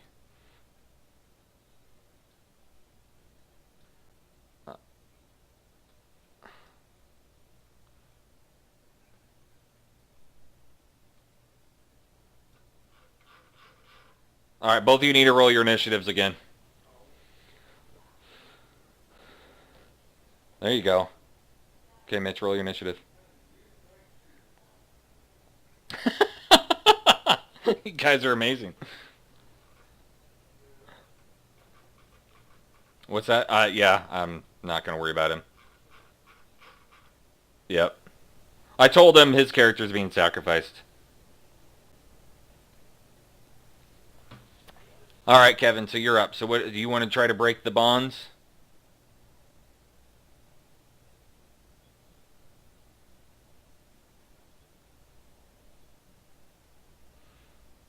Yeah? Because technically you can choose, well, it depends. You can choose to have your items stay on you, and in which case you would still be bound, or you can say your items meld with you, and then they would be gone. You'll still be tied up, yes.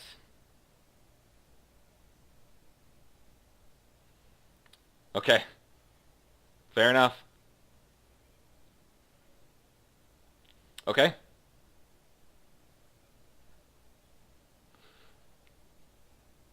It's a wolf's HP. It doesn't change. It never goes up. It's what a wolf's HP is. That's what you get.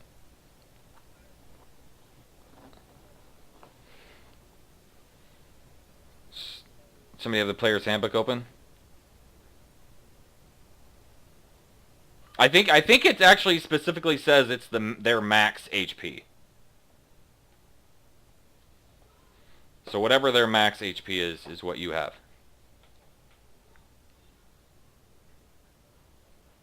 That's only a bonus action because you chose the shapeshifting one. So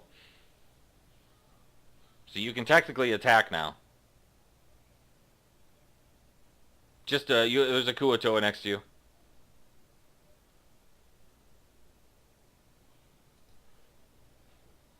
No, it's a mass melee. So I mean there may be someone next to you.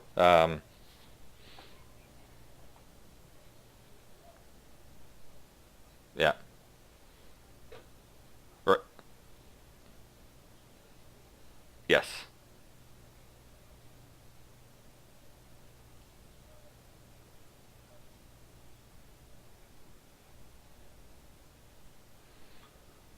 You would go to your wolf, and whatever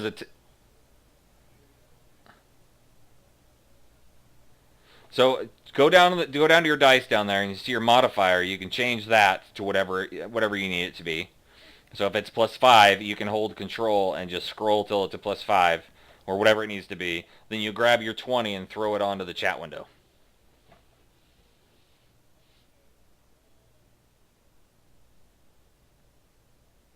There you go.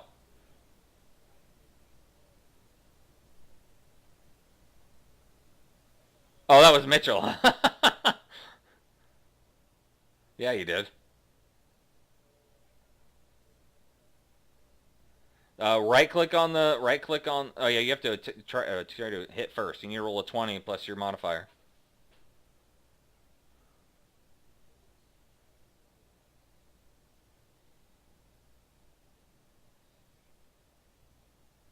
He was just messing with it.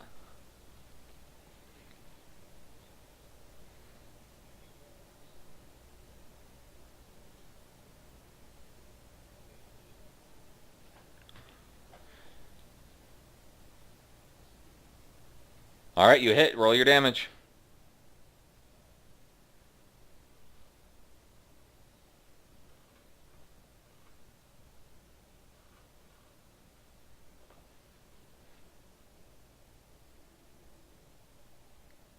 So 13.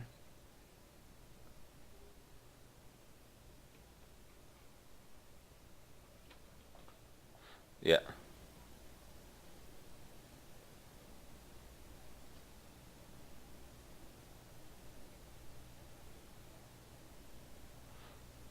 Okay, so next up is a whip. All right. Yeah, this guy's not. What's that? Yeah, so all these guys are just attacking each other, and then it gets to cord. No, it did not.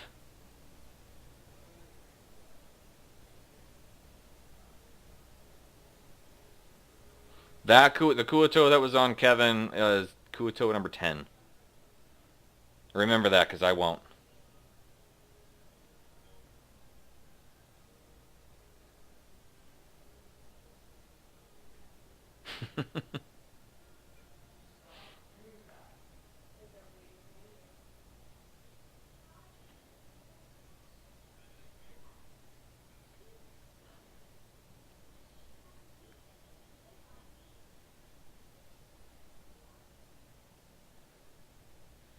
Yes.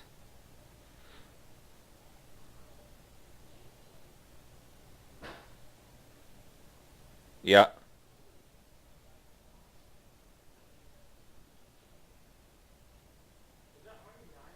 Oh, gotcha. Against what? Shouldn't be your strength unless does it actually say no. It's his strength. Yeah, it's his strength. He failed. He's on his back.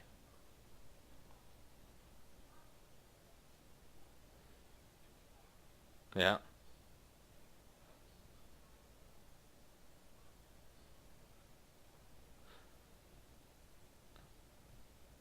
Correct. So yeah, you got swarmed in, but you guys were all in a group. So If you want to use Thunder Wave, you're going to hit everybody in your group too, pretty much.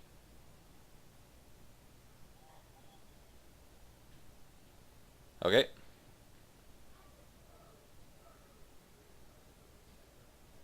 Just double click on your strength button. Hey, you broke out. Look at that.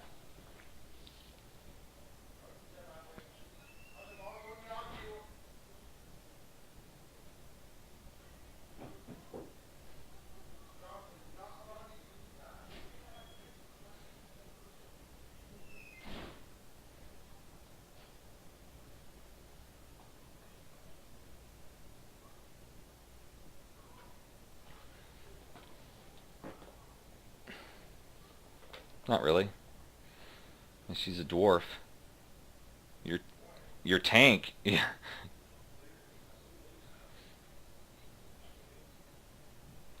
Yeah.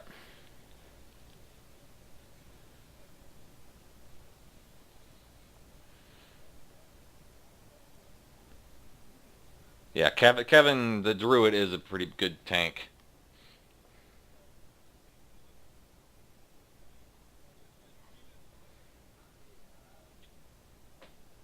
Okay.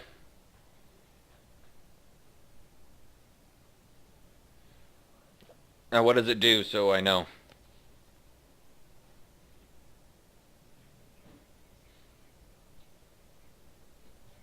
Gotcha. Okay.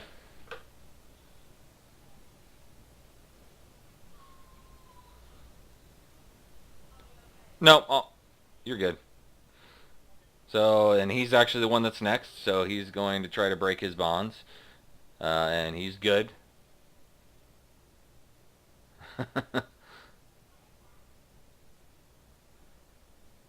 And then he attacks.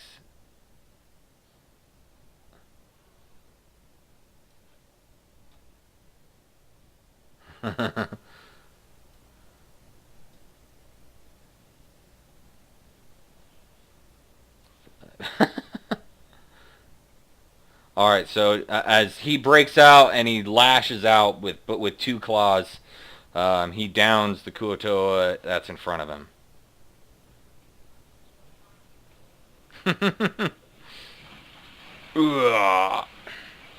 So there's one down. All right, let's see. So there's a monitor that's going. They're attacking each other. Gets. Oops, I did on accident. How do I go back up? Can I say it's your turn? Yeah, it's your turn. I just clicked on her. Nice. Alright. Oh, she needs to try to get out of her bonds first. Okay, she breaks out of her bonds. And she cannot hit. She cannot hit the guy in front of her. Oh, it's the, so the, Plupapline's son starts working his way, as best he can up, cause, yeah, yeah, he was, oh, you may have cut out, but yes.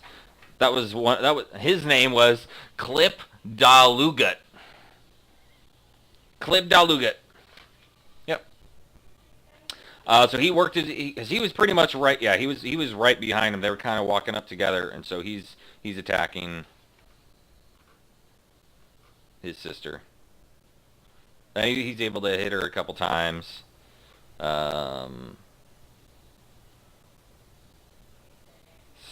Pepito, he's able to hit, doesn't drop him. Who's this guy? Oh, that's Nick. Yep.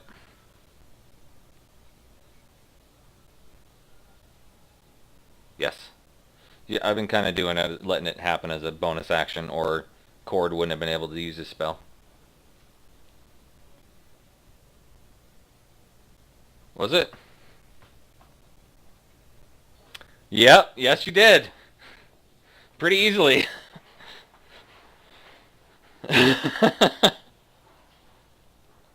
All right, shield. There you go. Okay. Stool cowers.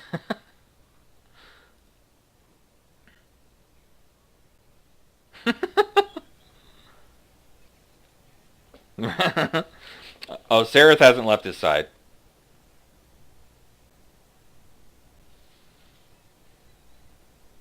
Wow, okay. You failed too.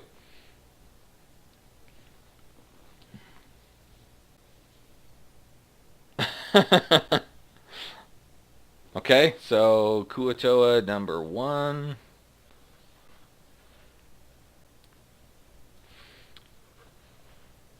Alright, so the Kuatoa on Kevin, he stands up and he attacks the wolf in front of him.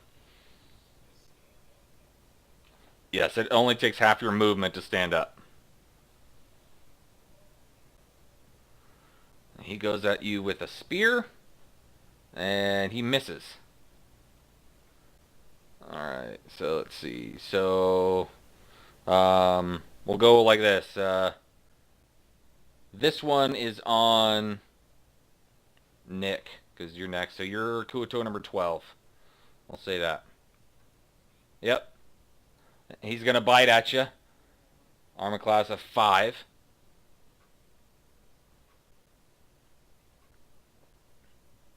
Well, hold on. So this one would be on Cord. So Cord, you're 13. And what's your armor class? So I can't really drop it on you. Okay, he hits you. 4. Oops. Wrong die. For 5 points of damage.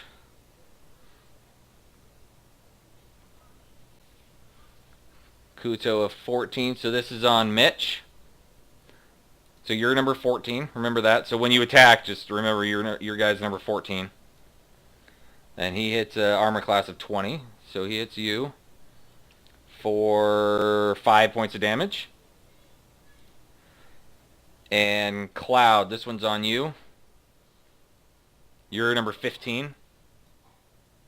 He hits a 21 armor class. He's biting you for 2 points of damage. And the other ones are they're attacking your fellow guys and each other. So those cycle through to Sareth. Sareth attacks. He hits? Shushar just stands there, cowers. Shushar's amazing. Ragnar goes. All right, so it's back to the archpriest battling.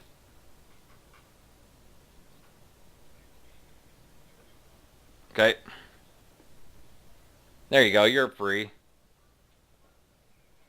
Yep. Yeah. Go ahead.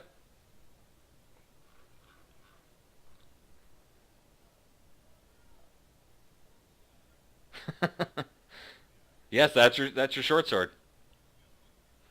You have to drag it into the chat window. Did you drag your die into the chat window?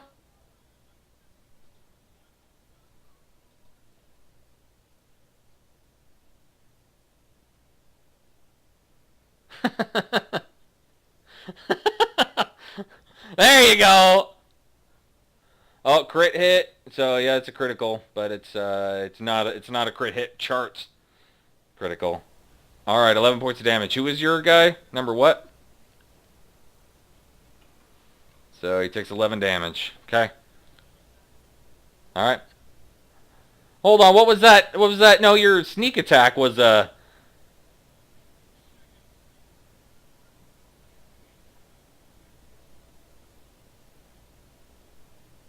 Wait, you get a sneak attack, then a short sword attack, and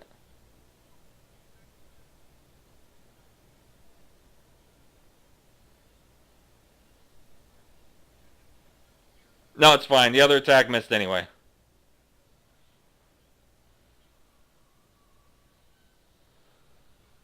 All right, so who's next? We've got Jim Jar. Can't really see what he's doing. Kevin, you're up.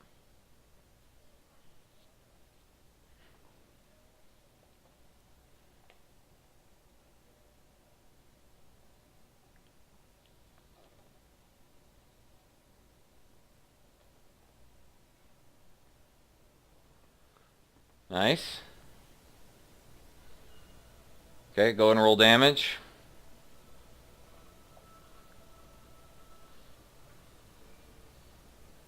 8. he's dead.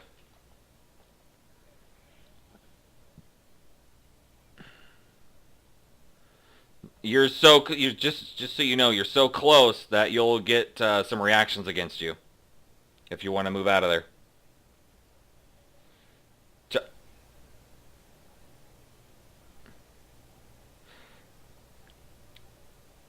They can, yes. They get one reaction if somebody moves out of their sphere.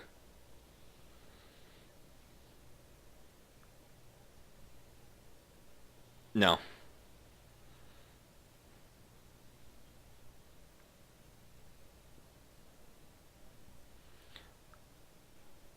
Yep. Well, because you're all in a bunch, right? So if you move out of their 5 foot radius, then they get a reaction attack against you,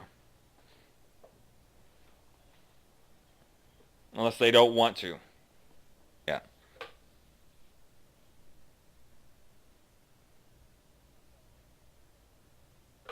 From the priestess? Well, you're on the other side of the shrine. I mean, like 20, 30 feet?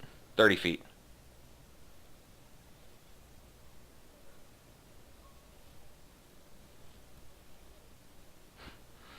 Something like that.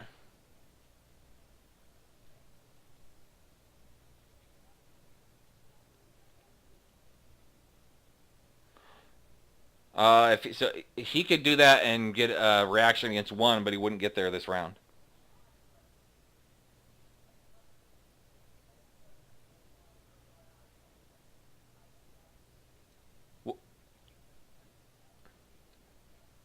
Yes.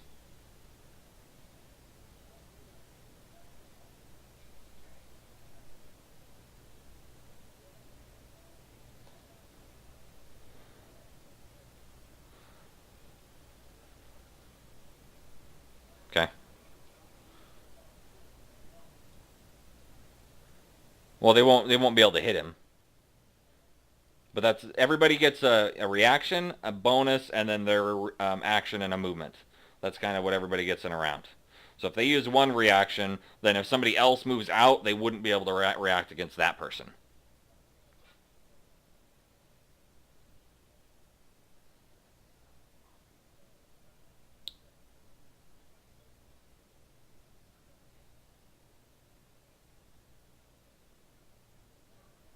And you can disengage. Yeah, you can disengage and do that, but you only get to disengage against one.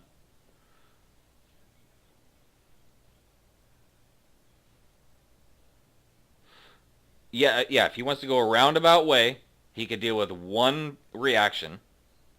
But if he waited to do that next round, then he still wouldn't be able to get to him that round. So you'd be three rounds away. Is what I'm saying.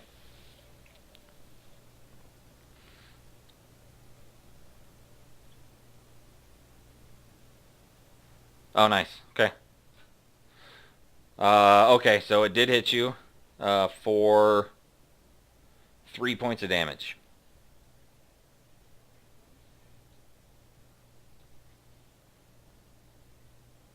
So yeah, so you basically went out and you're starting to go around, and you'll be able to get there next round. All right, next up, Kuatoa are attacking each other. Cord, you're up.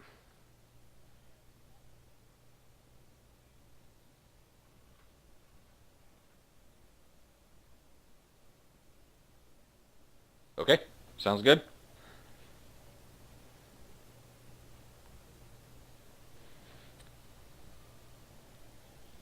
I don't know if it does that. You can try. That would actually be kind of cool. But you can just put it in the chat window, and I'll deal with it that way. You hit. You're going to deal your damage.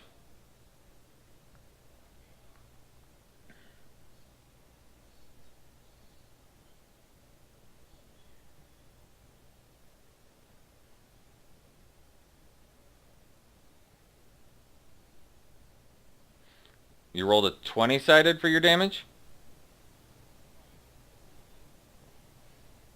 That was to attack. That wasn't your damage. Off to the side, it'll say 1 die, whatever. That's what you want to bring over. There you go. 6 damage. Okay. Oh, yeah. Funny enough. Yeah. Look at that.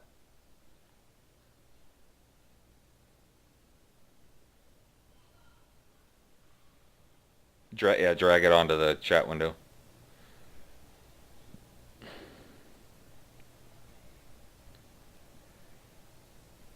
Yeah. 3.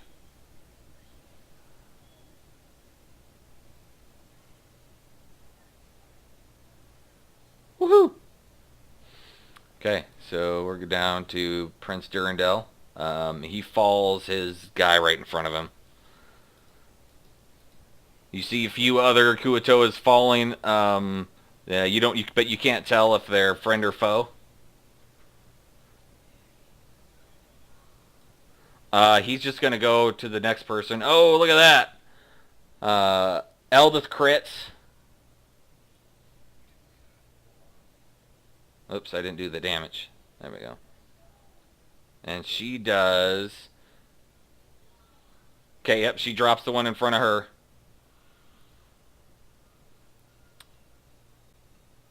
And the Ploopapleen's son hits his sister.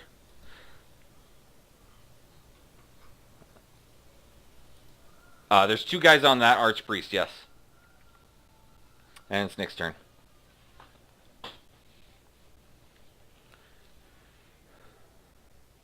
No, because you're basically in a line, like pushed up against the altar. So if you went out, you could hit 2.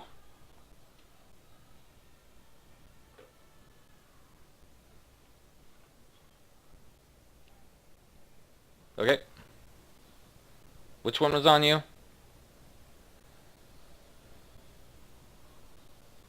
Alright. Okay, so 12.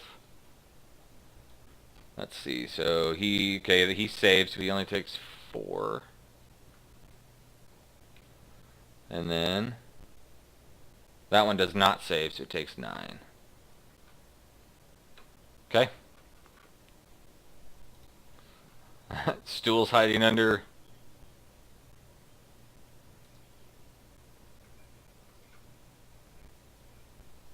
Yeah, they'll just go down.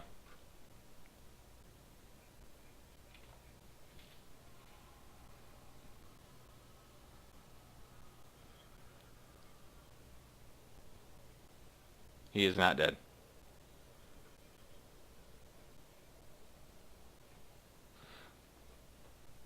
All right, Mitch, you're up.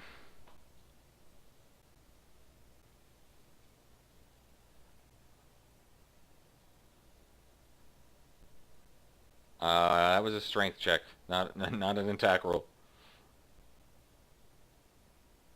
Oh yeah, that's right. You did fail, huh? Yeah, you got out. Now you can attack. Yeah, the DC's a 5 on those ropes. Come on, guys. Not with all the pluses you guys get. There's a few of you. Yeah, exactly. So it makes it, and yours was a 3. And you,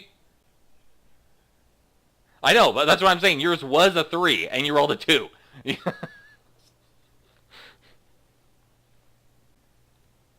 Okay. And that's the one, that's also the one that got hit by the burning hands. So he is wounded. That's a hit. I'm going to roll your damage. 5. He's hurting. Okay. Some more Kuatoas going down. Alright, so Seraph takes a couple attacks.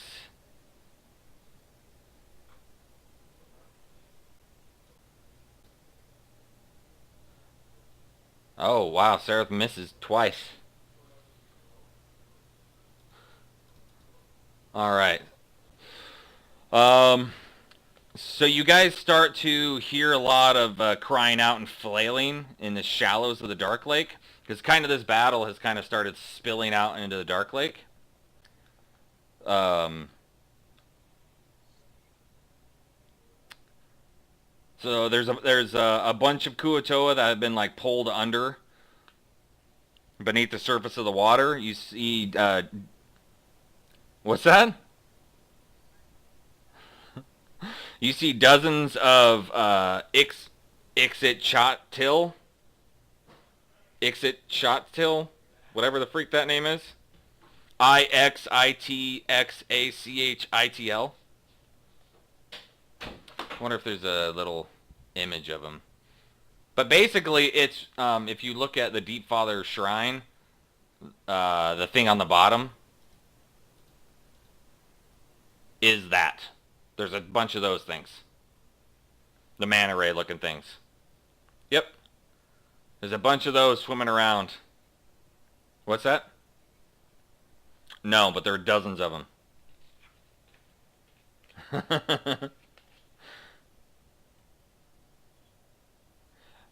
And I need you guys to make a perception check.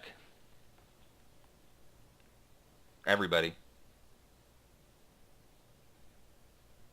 Nice.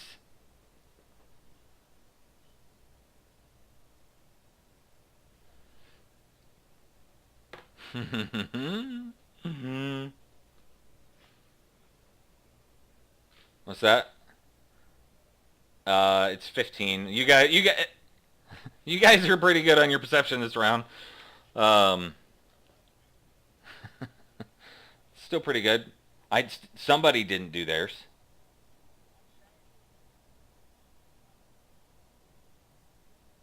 Yeah, you can just double click on it too. Yeah. What's all these 20s on perception? Yeah. All right. So another sound arises above the burbling cries of the Kuo-toa. The dark surface of the water farther out bubbles and begins to foam. A thick, oily tentacle bursts forth, followed by another. Then two monstrous heads break the surface, both resembling hideous, angry baboons with wickedly curved tusks. Both heads are attached to a single torso, and the monster's red eyes burn with bloodlust and madness. The creature rises from the dark lake, must stand 30 feet tall or more. With water cascading down its back and shoulders, upon reaching its full height, the great demon shows both back and head and roars.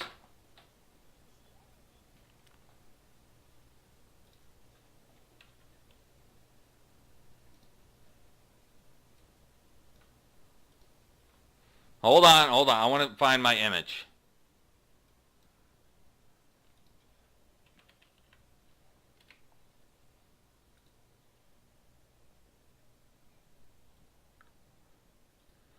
So that's what it looks like there. But this is what you're seeing. He comes up out of the lake.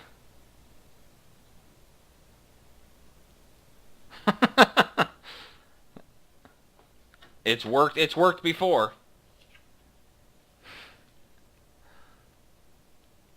All right, so all around you, you can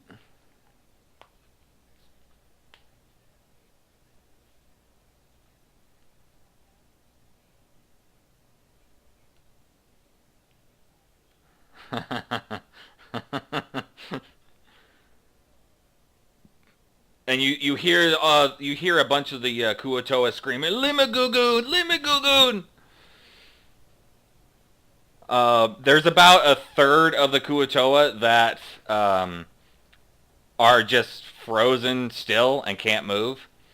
Another third are just bolting, and then what's happened with the other third is they're reacting in a way where their whole body's starting to deform and grow masses like all over their faces and arms, and they're kind of morphing into something weird. You look at Shushar, and that's what he's doing.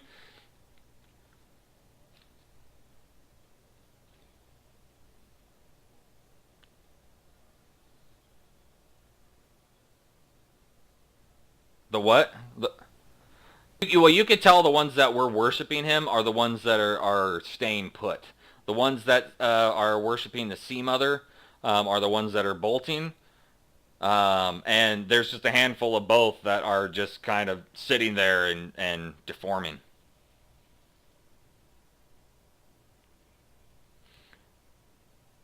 So let's see, what is the...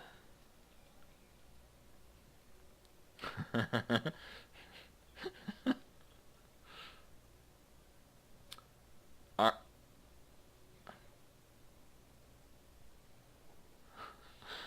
I need everybody to roll a Constitution savings throw.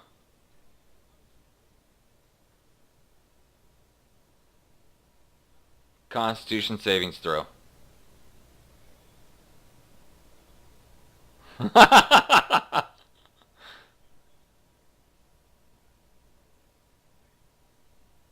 Okay. All right. Let me know who rolled less than a 13.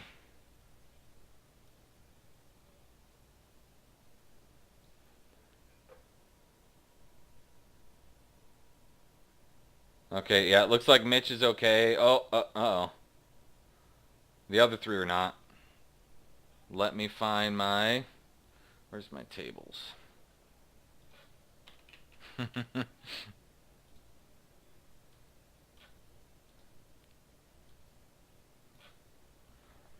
Okay, so one at a time. Let's start with Cloud. I need you to roll 100-sided. And uh, and keep track of this. You now have a level of... All three of you have a level of madness.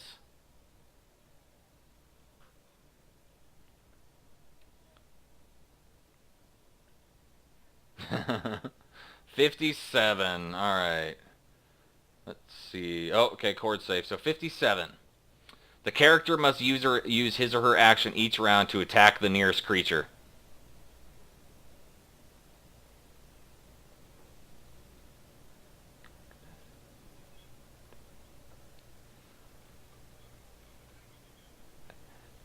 And hold on. So I need you to roll a 10-sided. Yep. Okay. So this is the next 8 minutes.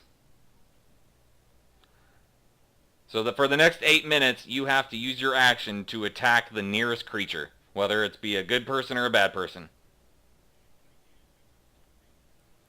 No. No, you got this level of madness. All right, who's next? Let's go, Nick. Roll 100-sided. 41. And roll a 10-sided.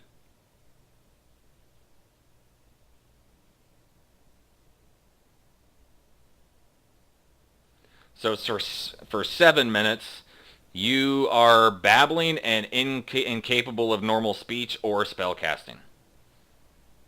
For the next 7 minutes. And Kevin, 100-sided. For 7 minutes.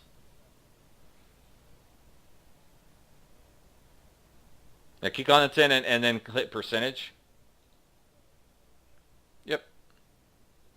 No, not the 10. There's a percentage. When you right click on the 10, you'll see a percentage sign on the upper left hand area of that. Yeah, that's not what you want. You want the percentage.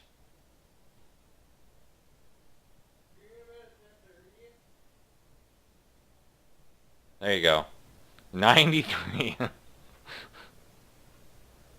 Roll a 7-sided or a 10-sided.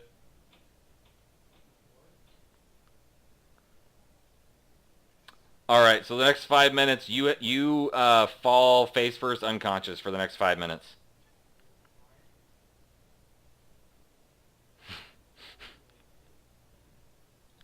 All right, and so all three of you have a level of madness. So if you don't know how madness works, if you get to 3 levels of madness, you have a permanent level of madness until it is cured otherwise. Right, you have a permanent long-term madness that sticks with you. This only lasts for a few minutes. The once you get to the 3rd level, it's always until it's healed. You still have a level of madness, but that part goes away. So if you get a 2nd level, you can heal it. But if you get a 2nd level of madness, that next level is worse. So you'll get something and then it'll be longer. You'll have to figure it out.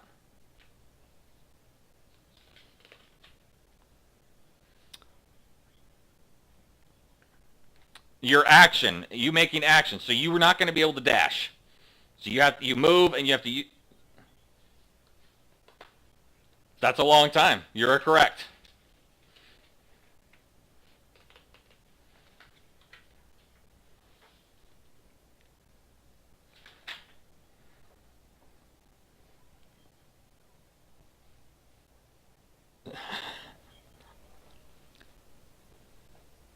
Is who's standing right next to you? Is John standing right next to you? Yes, you're all in a line. He doesn't say he has to. He gets to. He doesn't say he has to attack one of you guys. It doesn't say you can't choose who he attacks, and he doesn't say he has to be next to somebody. Yeah, doesn't mean you have to be near somebody.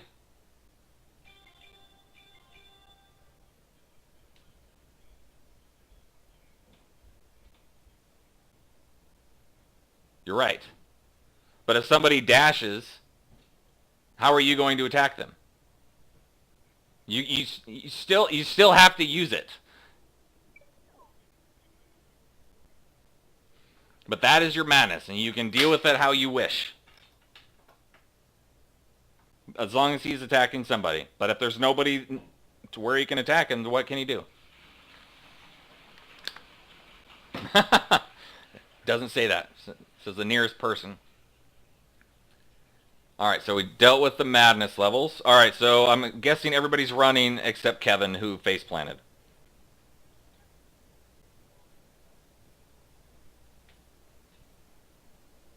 Well, all the no, none of the Kuato are attacking anything anymore. Like I said, some of them are just froze. Another bunch are running, and there's a whole nother bunch that are just transforming. Uh,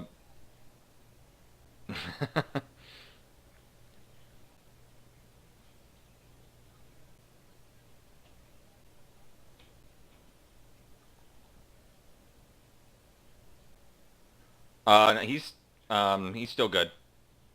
Actually, I guess I didn't roll for them. I guess I should see if they went unconscious. Let's do it. Let's do this in order. So so that was Jim Jar. He failed. Who's next?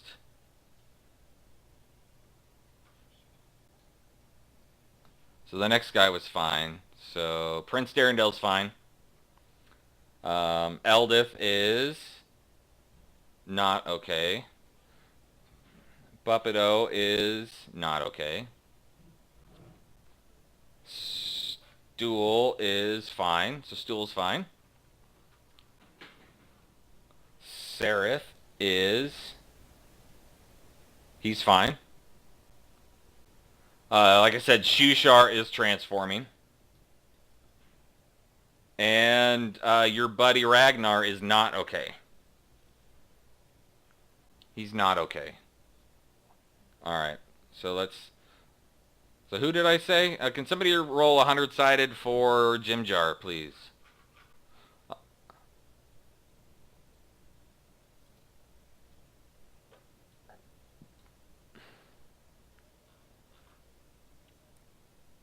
It's 100-sided.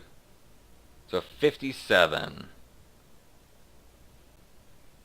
Okay, that's the same thing as John. For a 10-sided, please.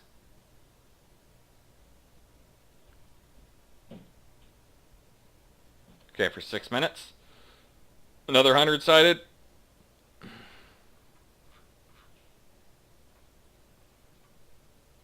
Sterndare was fine. Eldith was not, I think, so... no, 100-sided.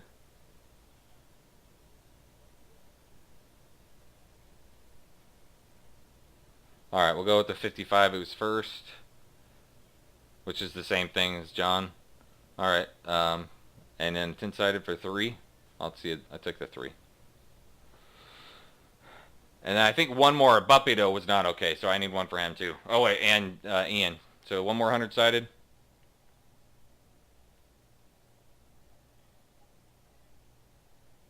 So 89. Buppido is stunned. Can somebody roll a 10? Just a 10. I'll use that 34 for Ian. Wow, for 10 minutes. Okay. And I need one more 10-sided for Ian.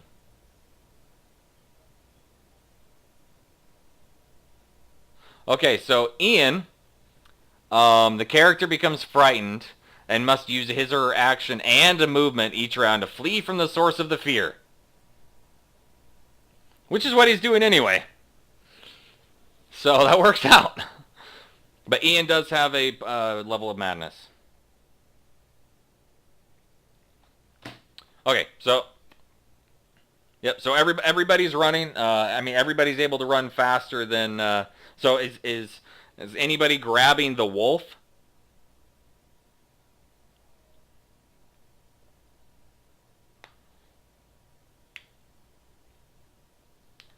Shushar is screaming to kill him. Please kill me.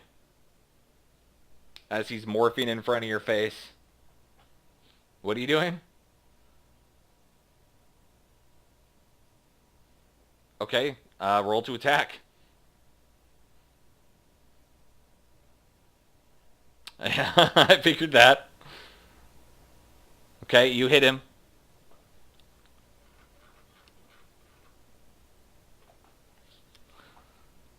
Okay, 6 points of damage. You didn't drop him. He's still there. If you want, yeah, you can wait there. Sure.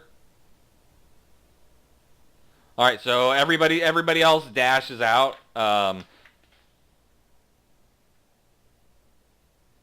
Okay, go ahead and roll for it.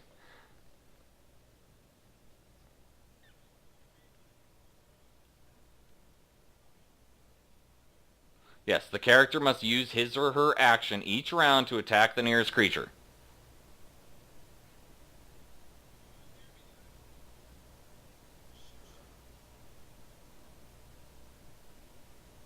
Alright, so you did 8 damage. Still not down. He's asking to be killed. And so Mitchell cannot dash, so Mitchell is in range of John's attack. That's the people who are in range would be it would be Cord, Shushar, and Mitch. Well, who are you attacking?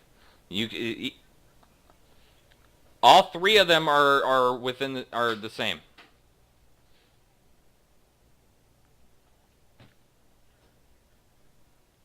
All right, what kind of damage do you do?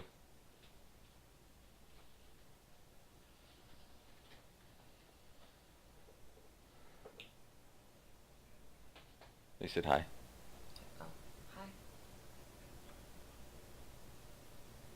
All right, so you the last short sword broke open basically this big pus-filled thing, and it breaks and sprays open, and he falls dead.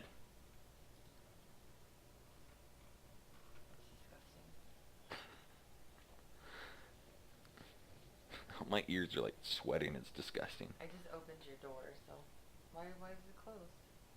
I don't know. I didn't close it. Oh, I'm guessing one of the... You might want to close.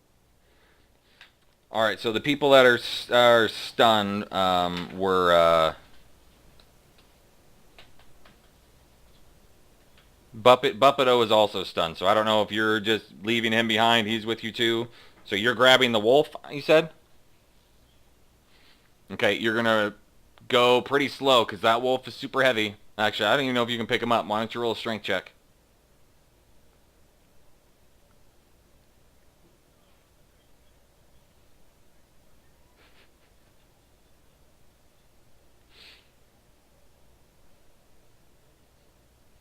Well, if you die, you go back to your human form. You just went unconscious.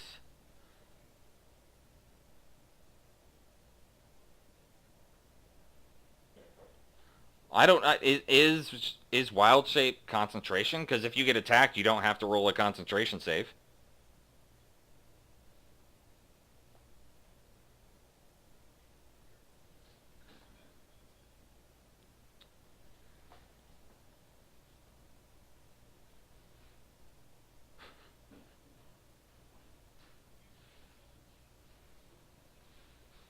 Yes. He fell unconscious. Oh, I saw it.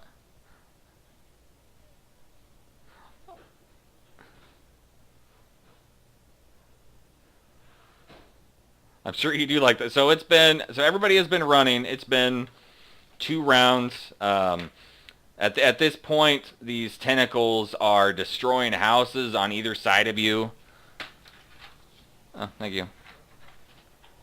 The rest of you have run out of there. There are still 3 of these guys sitting near the altar trying to pull this whatever, because it doesn't matter if he's a wolf or a human. You guys are failing miserably.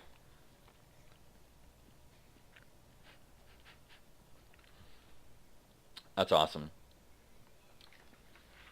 You don't care about Buppido, who's also stunned right next to you. Buppido, it's your turn.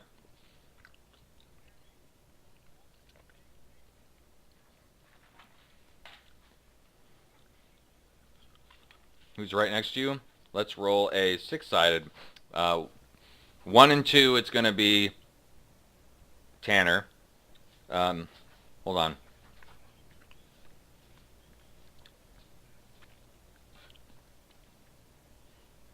So let's see. 3 was Kevin. So you're attacking the unconscious.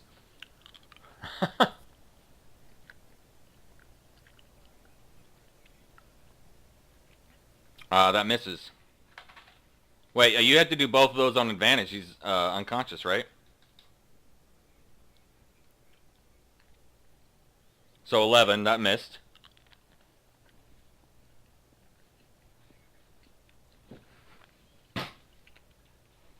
Okay, roll damage.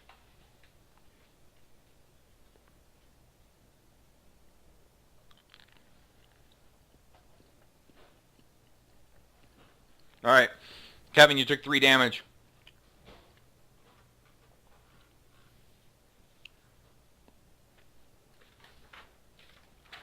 All right, so most of the people are long gone. They're trying to get still pick up Kevin. Next round, the Demogorgon is going to be within striking distance, just so you know, of the altar.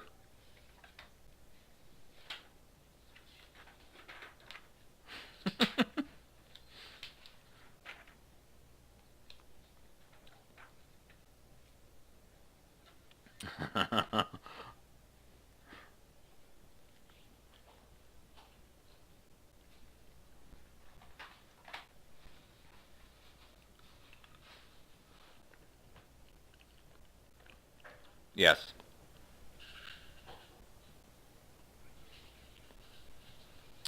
It didn't say you could. It didn't. It said nothing about you not being able to run. You could run 30 feet and then attack the person next to you.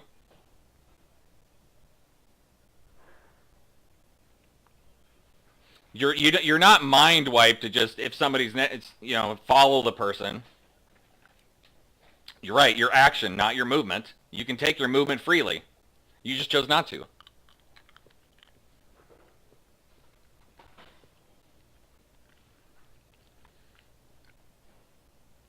Yes. You can drag him at half speed with that.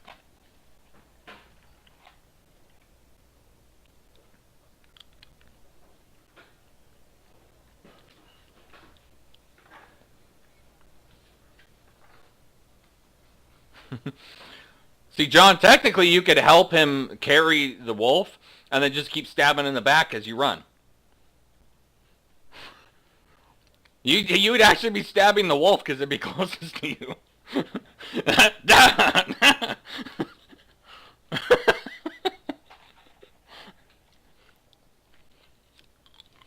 Probably.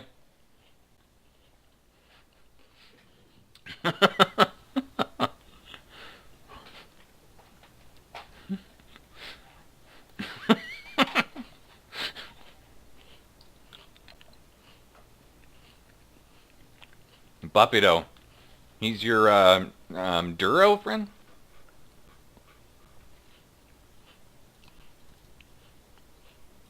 No, Buppido is a Duro.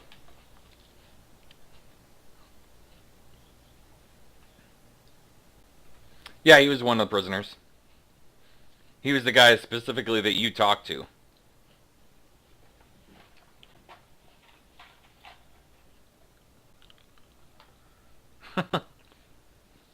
You are gonna grab him? You guys are awesome.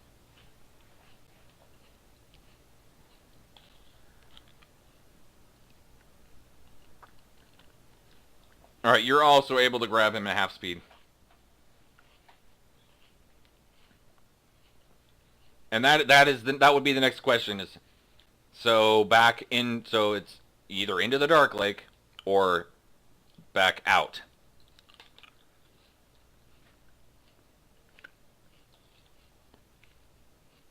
Well, you can go into the water.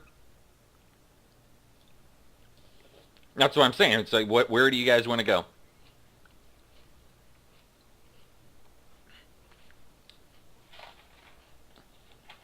South is where you came from, yes.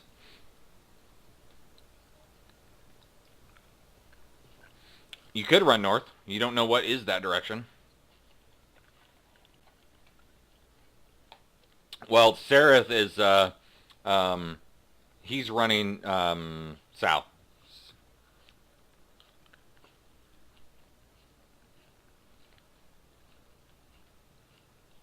Yeah, Sereth's running back. He knows how to get places. He is going south. South. They're all going south.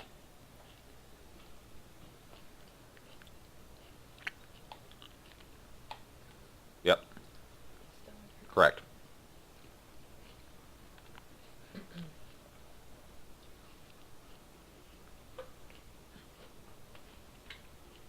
My tummy hurts. Hmm? My tummy hurts. This was a bad idea.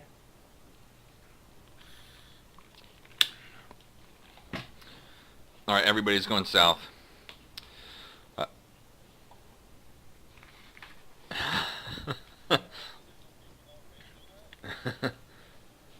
You, because you didn't say it.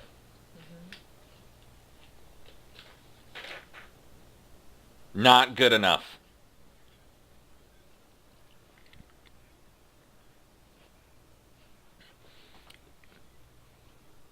You're gonna.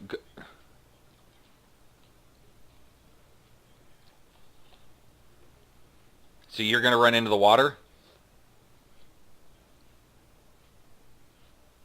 West is the water. No, north is pointing to the right. That'd be east.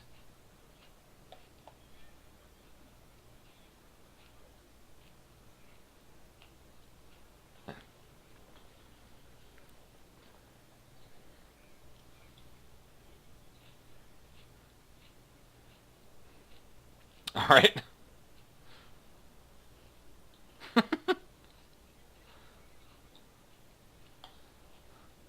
Yeah, and I mean there are a lot of things running around. All right.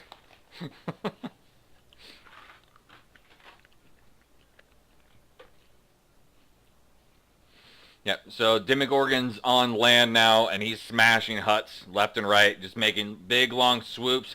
You see the Kuatoa that were sitting there worshiping going flying through the air. You see all the little huts that basically surround this thing getting smashed.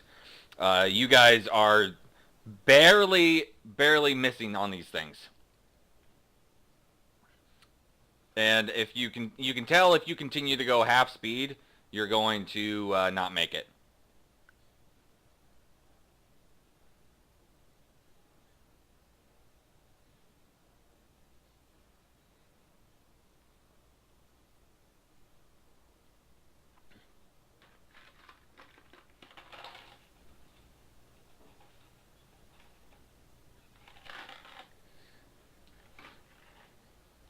There's 4 tentacles that are sweeping through and just destroying houses. It's not hitting a house, it's sweeping across, and the houses are going flying, along with everybody that's on the ground in its way.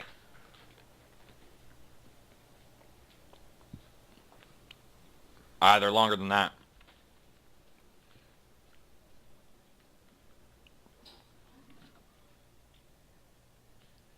Something like that.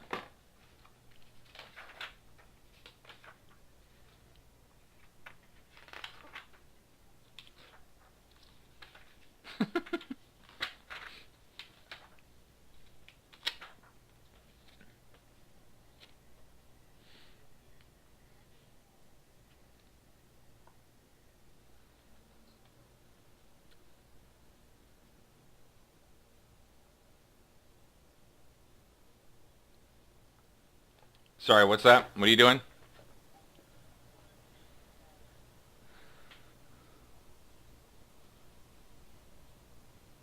Where do you feel he'll be safe?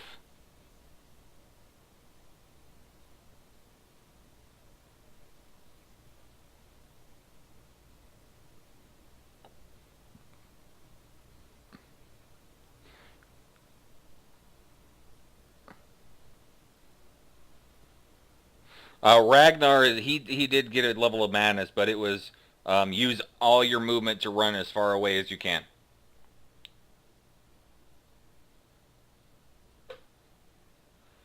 Yeah, kind of.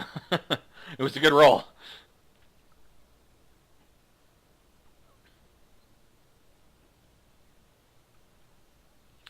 So where do you feel is safe, Tanner?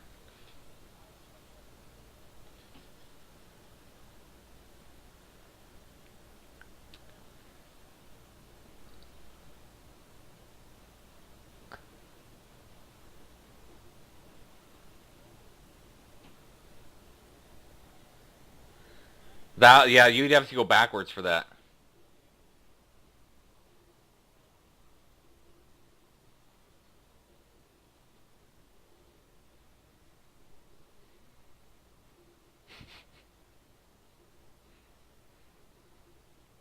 Like rock and straw, like seaweed and stuff. Basically, a lot of plant material from the sea.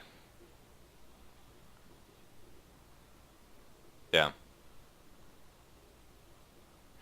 He is just swinging. It's not one thing in particular. It's just making huge sweeping movements. And yeah, they are. He has a 10-foot reach, so they are 10 feet long. But there's four of them. Each of the big squares, yes. So yeah, he's up past here, sweeping through. He's gone through the first two, and he's on to the next one, pretty close to the Sea Mother Shrine. And you guys have started going south. Yes.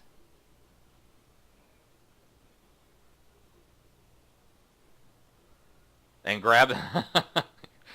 You can try.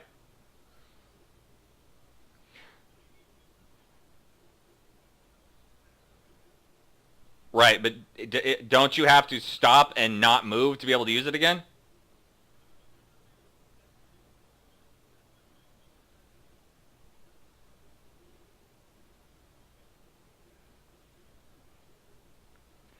So how are you using 90 feet? Because a dash, right? Well, right, but you either use an action or you use a dash. Right, so that would be 60 feet. But wouldn't that be 60 feet then?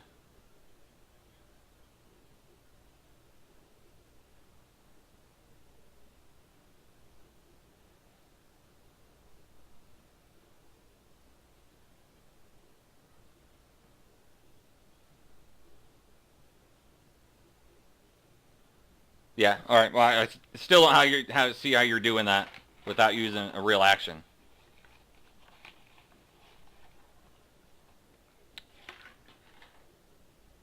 Yeah.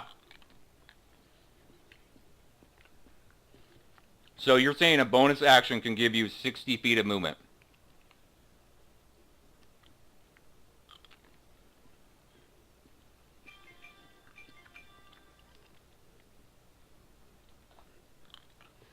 Well, I'll have to look it up later.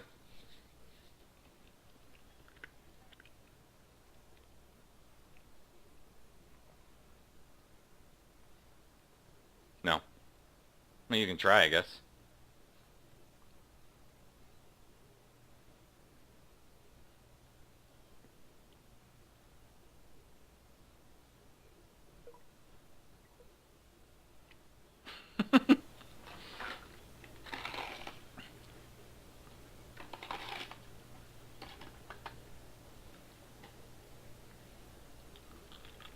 That makes...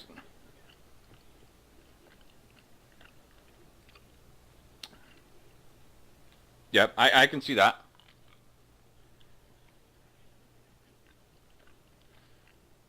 Yeah, you can stay ahead of him, sure. Depends on how long it takes you to get the treasure. It was a pretty big... the chest was as big as you, so you can give it a shot.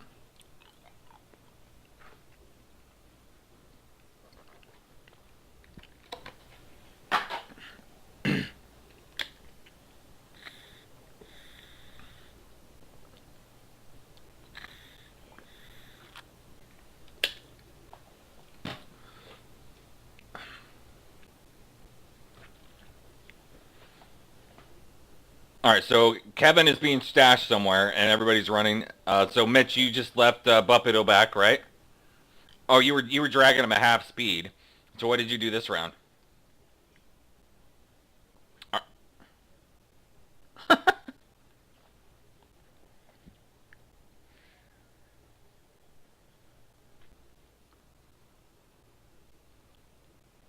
So Mitch, what did you do?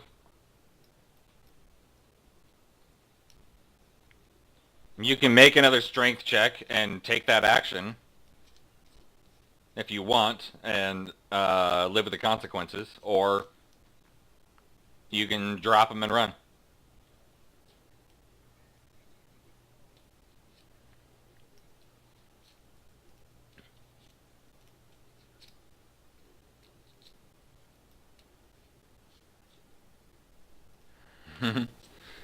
Hey, you're due for a good one, right?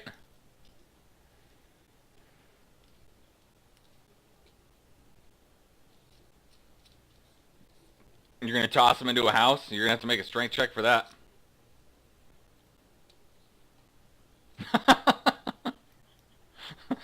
Screw these strength checks.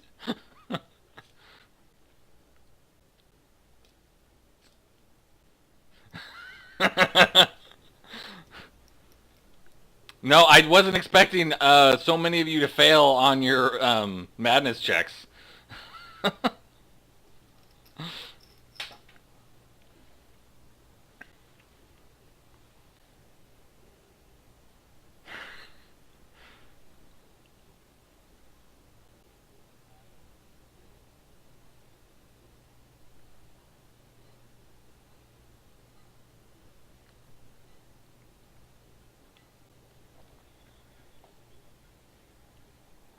Okay.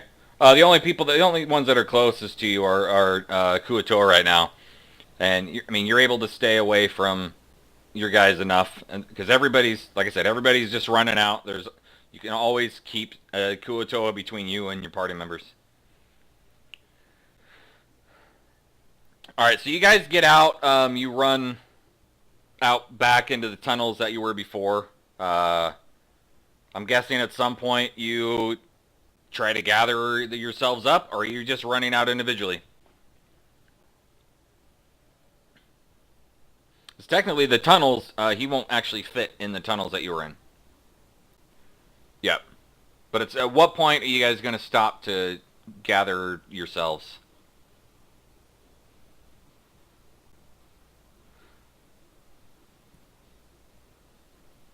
At the town entrance? Oh, the tunnel. I was like, okay, yeah, you can chill there. Right. No, he was mainly making a beeline for the Sea Mother Shrine, and everything that was in his way, he destroyed.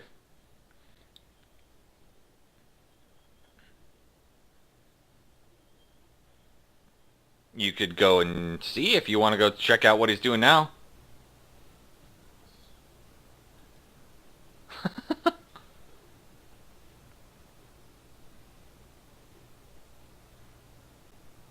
Or he starts destroying the rest of the town. You're right. And there's always there's always a die roll involved.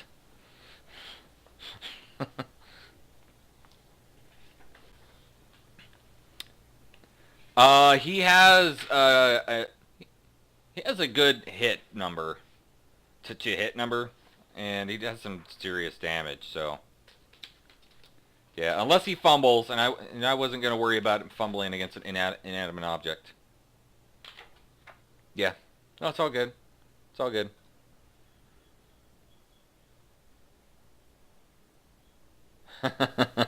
Yes, there was. I rolled a percentage. That was percentage die, and it was really really close.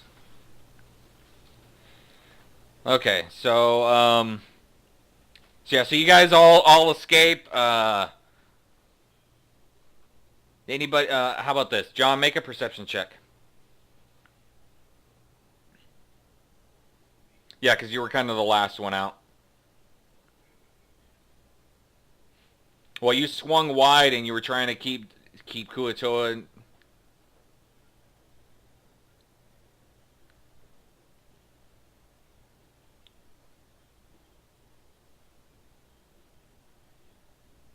Okay.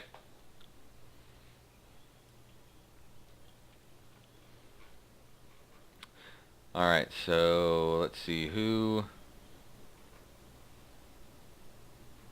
Screen spies.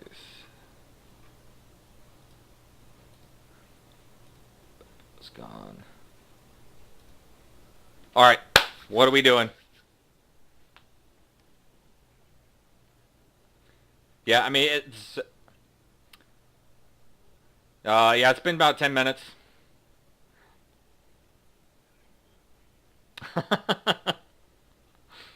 Nobody get near me.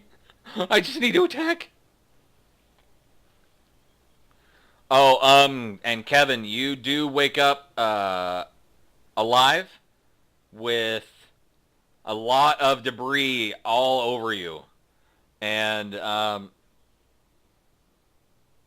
yes, he is still a well, yeah, because it hasn't been an hour, so he's still a wolf. Um, you can hear a lot of pounding and stuff to the north.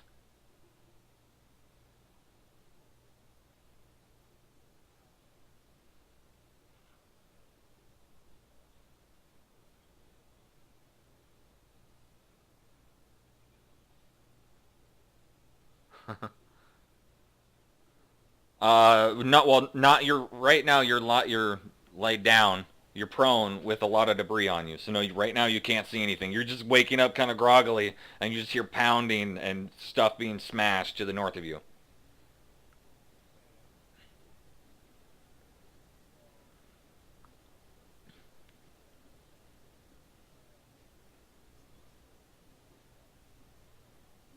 What the you mean the banging and the stuff getting destroyed? It seems kind of chaotic.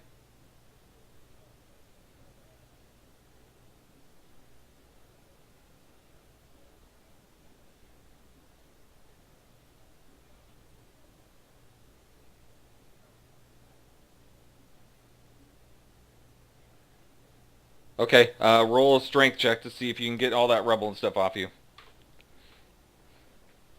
quietly.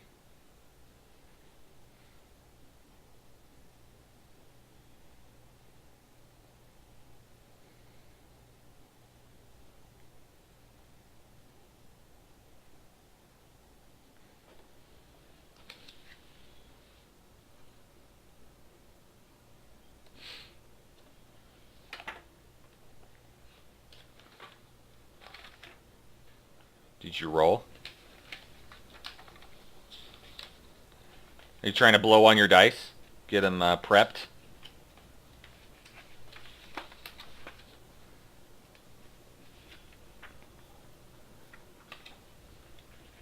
Okay, yeah, you were able to get it off, no problem.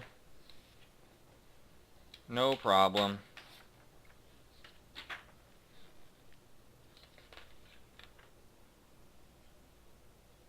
It just doubles it, so you can roll. You can go 100. Okay. Yeah, you can see him about 40 feet. He started working his way south uh, from the Sea Mother Shrine, and you can tell that like the house right next to you got destroyed.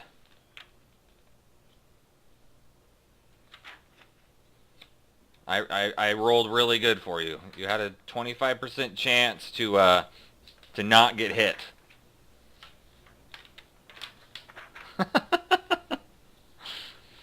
um, actually, because you were looking that way, why don't you roll a perception check too?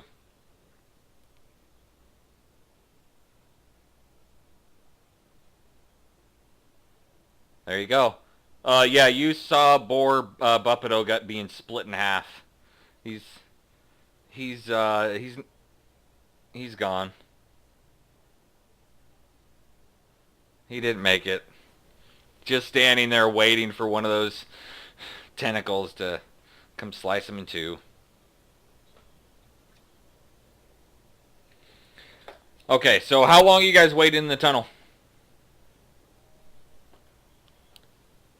Till who leaves?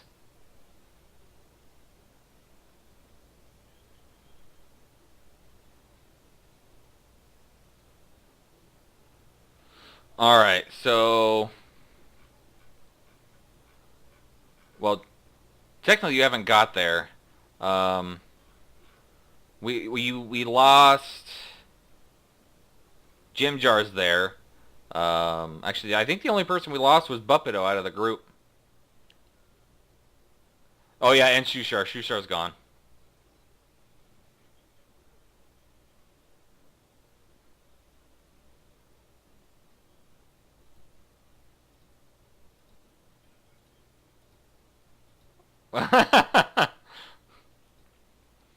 Hey, it's all based on a milestone. Oh, killing Shushar?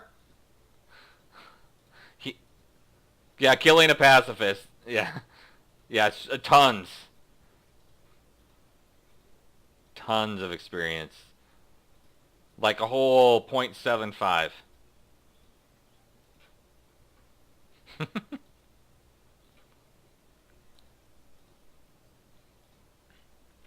Yeah, the screaming has subsided, but I think you can probably tell it's not because the destruction has stopped, but because there's less people alive.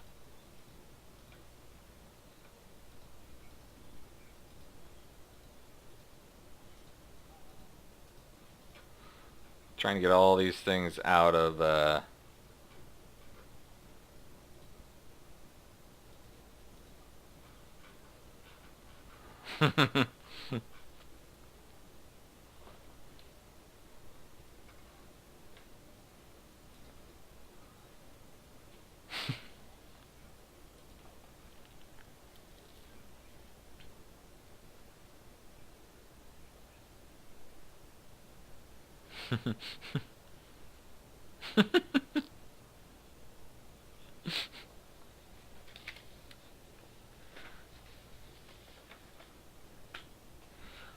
so you guys have the realization that Demogorgon is alive down in the Underdark and in the water, which most of the Underdark has, or the Dark Lake is most of the Underdark. So, yeah. And you can, and Seraph is like, maybe we should listen to Buppido and gone to Gracklestug.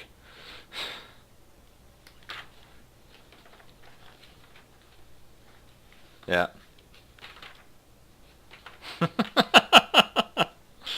Somebody.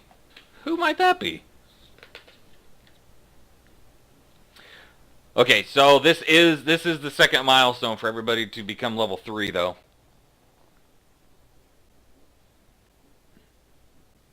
You survived. You survived Demogorgon.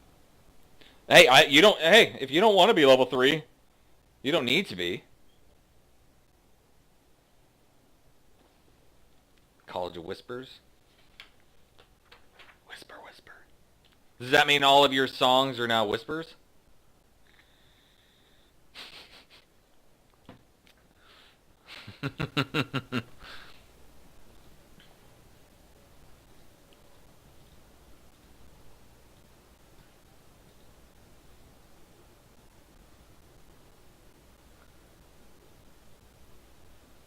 Yeah. Well, let's not until you guys rest. Everything doesn't take full effect. So, if you guys want to take some time to rest and gain those levels. You've traveled probably 4 hours, but you can tell he's not going to fit through some of the tunnels that you've gone through.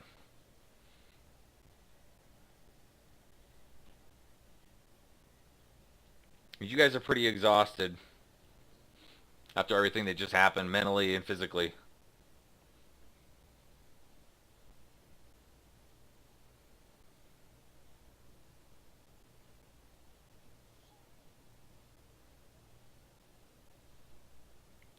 Holy smokes. I think most level 3 spellcasters do.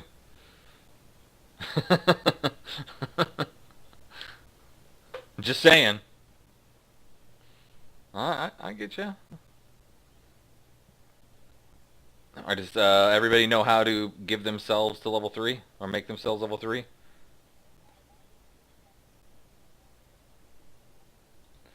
Yeah, so if you go into your character and you click on your class, it'll open up your class and level, and you can either just give your class another level, or you can add a class to it. If you want to add a class to it, I can do it. I can just add it. If you want to dual class, I'll have to add it.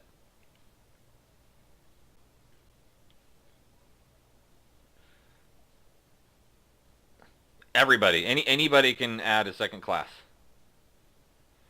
But you will not get Bard level 2 spell slots if you do that. At least not yet.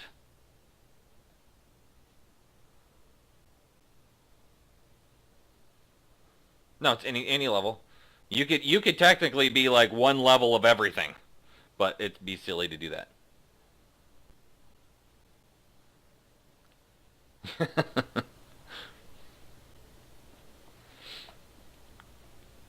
And if anybody wants to if you have any spells that you're learning, just let me know and I'll add them to your characters.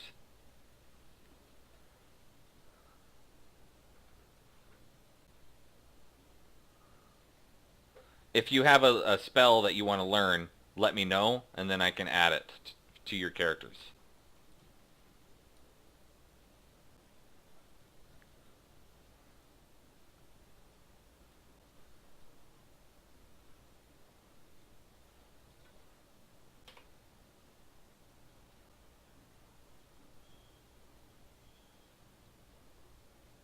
Scorching Ray.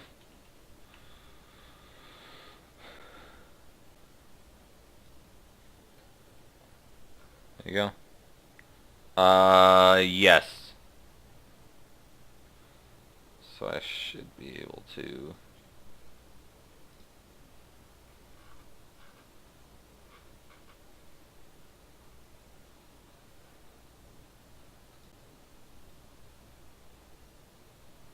it's...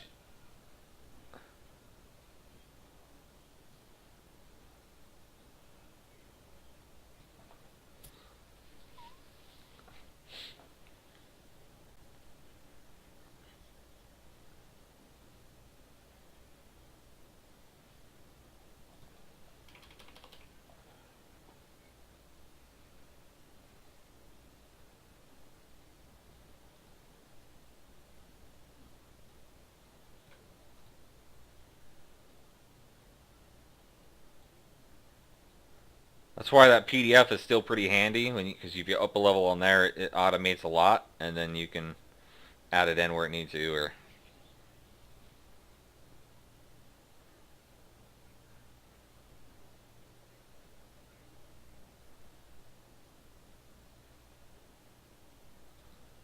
you should keep track of it on both.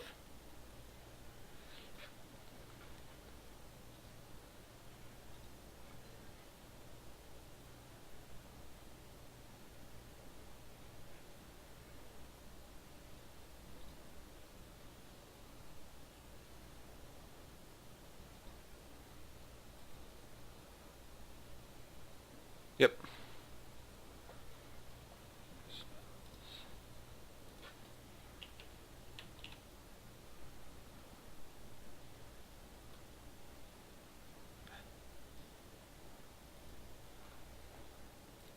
Oh, didn't give it to you. There you go. Oh, in the PDF, yes.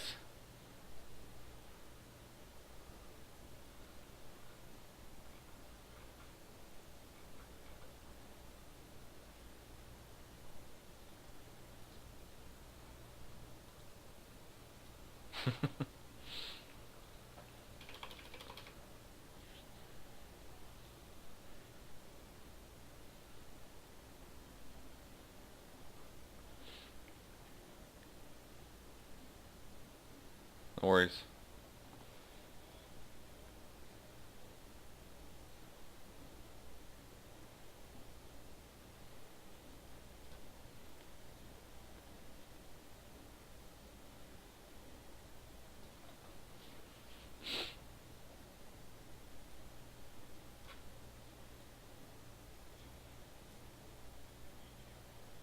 Why's that?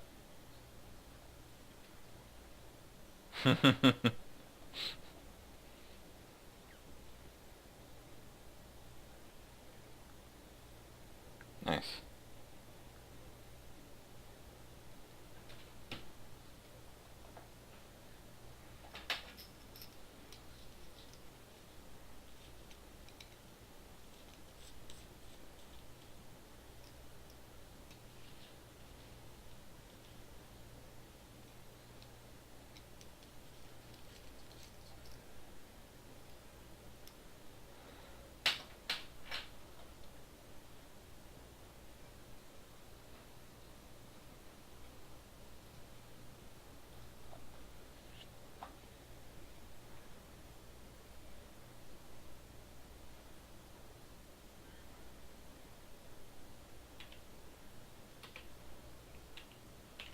Okay.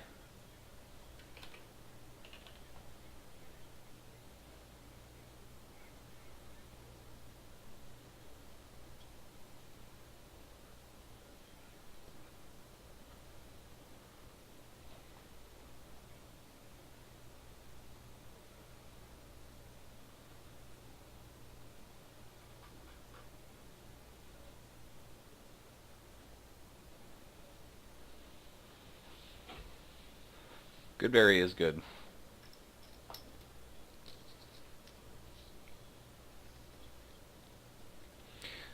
Because what Goodberry does, Mitch, is you make 10 berries, and what it does is all you need to do is eat one berry, and you're full, and it gives you 1 hit point. So, yep. No, you can do it all at the same time if you want. Okay. So, I don't know. Give it.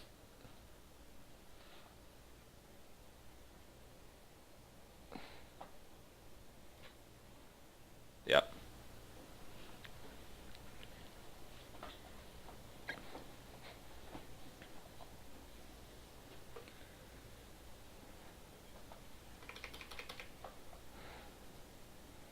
So you. What druid level are you talking about, Kevin? 1 or 2? Second? You're asking for your second level spells?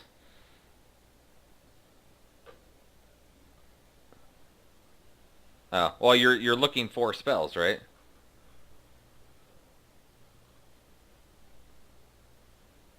I mean, I know which ones you should get, but I'm not gonna say anything. I'm not gonna say anything. I know what you guys need, but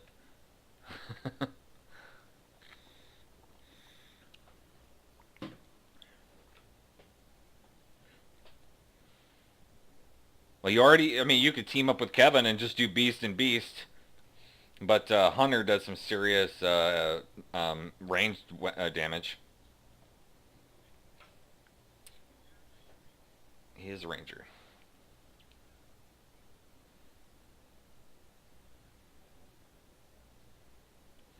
The ranger, the whatever, the hunter. Yeah.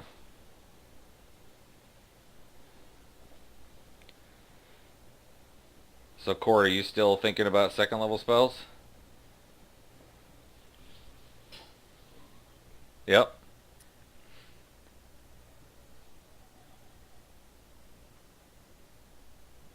Yep. What about it?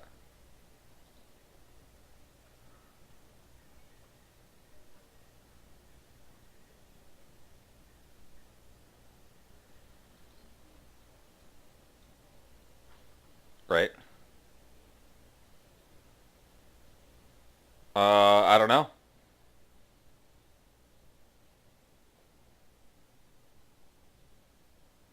Well, I do know, but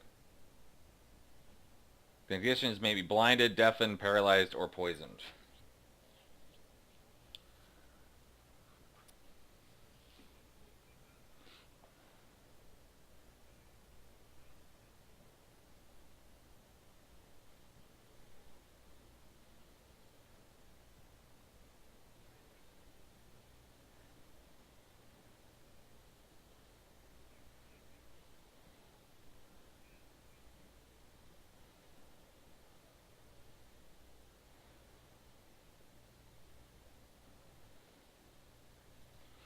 Detect thoughts. Oops.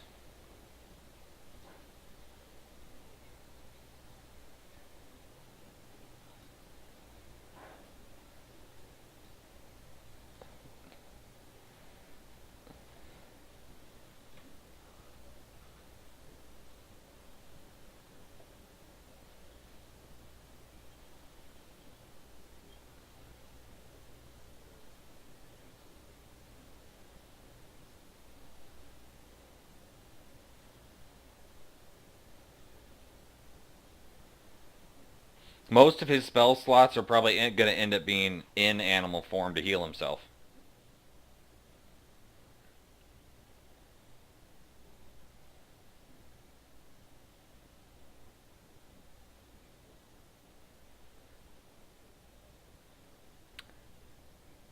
Right. If you went the other direction, I believe you can cast spells while you're an animal, but you get less ability as an animal.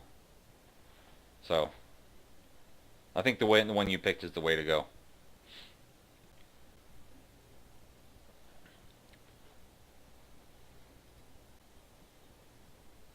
Yes. Or you can just take 6 plus your con. Yeah. I don't know why you only have 10. You should have had... so if that's 10 plus your con... That says his max is 10. Well, his hit die is 10, so it should have started at 12. And then if you took your 6 instead of rolling, that'd be another 8, so you'd be at 20. And then if you do it again, you'll be at 28.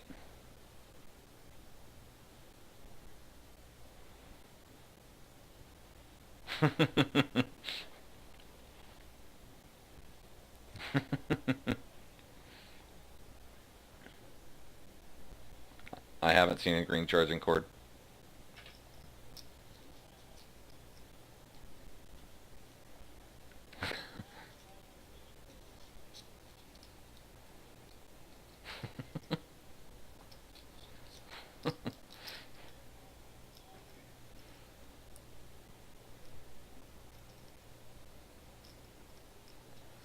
His dad.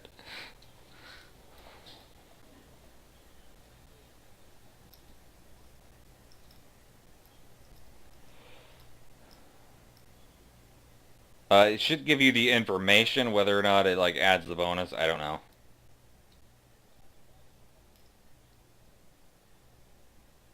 Yeah, it's already in the features. If you look at your abilities tab and you've got expertise, you can click on it. It'll tell you what it does. Unless that's what you just added. Okay, then you can type in the text and just show you what it does. Yeah, I don't know what it does. Expertise in what?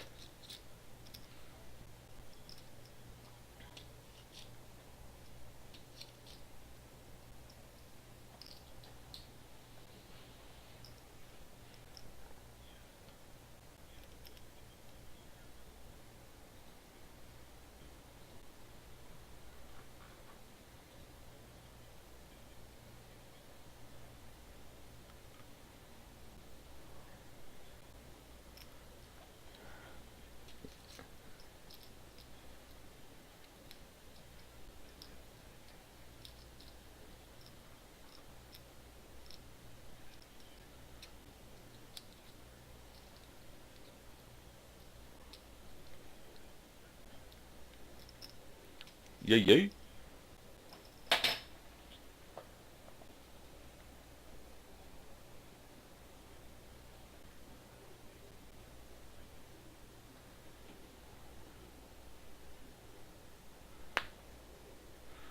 I don't know why I'm always surprised. That whole dungeon took, the whole little episode right there took way longer than I had expected.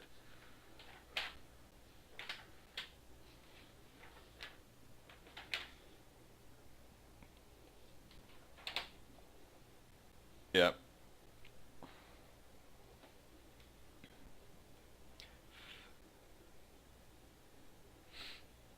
Yeah, I just kind of blew through a lot of them because I wasn't really dealing with the damage and stuff. Like, yeah, they're attacking each other, whatever. It is hitting 11, so it'd be kind of tough. I know Kevin, it's already 12 there. It's 1 Texas. That seems to be the typically time we've been stopping because of the late nights. So, I mean, I'll leave this on if anybody wants to add in more of their skills or mess with their characters. But,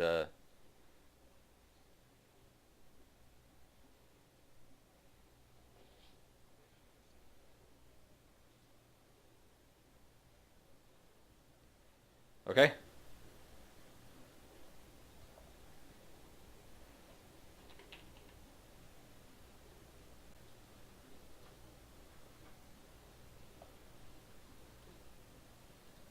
And what else?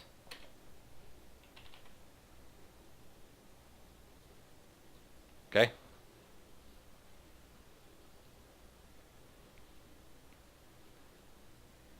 Fair enough. And remember, you can use your second level spell slot to cast Cure Wounds, which means you would do an extra 1d8.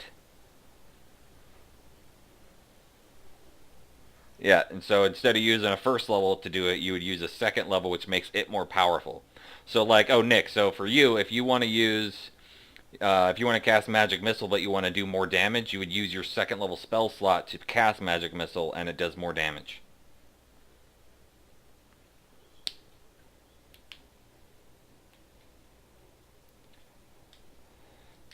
I would put it in notes probably. You can just put notes down below.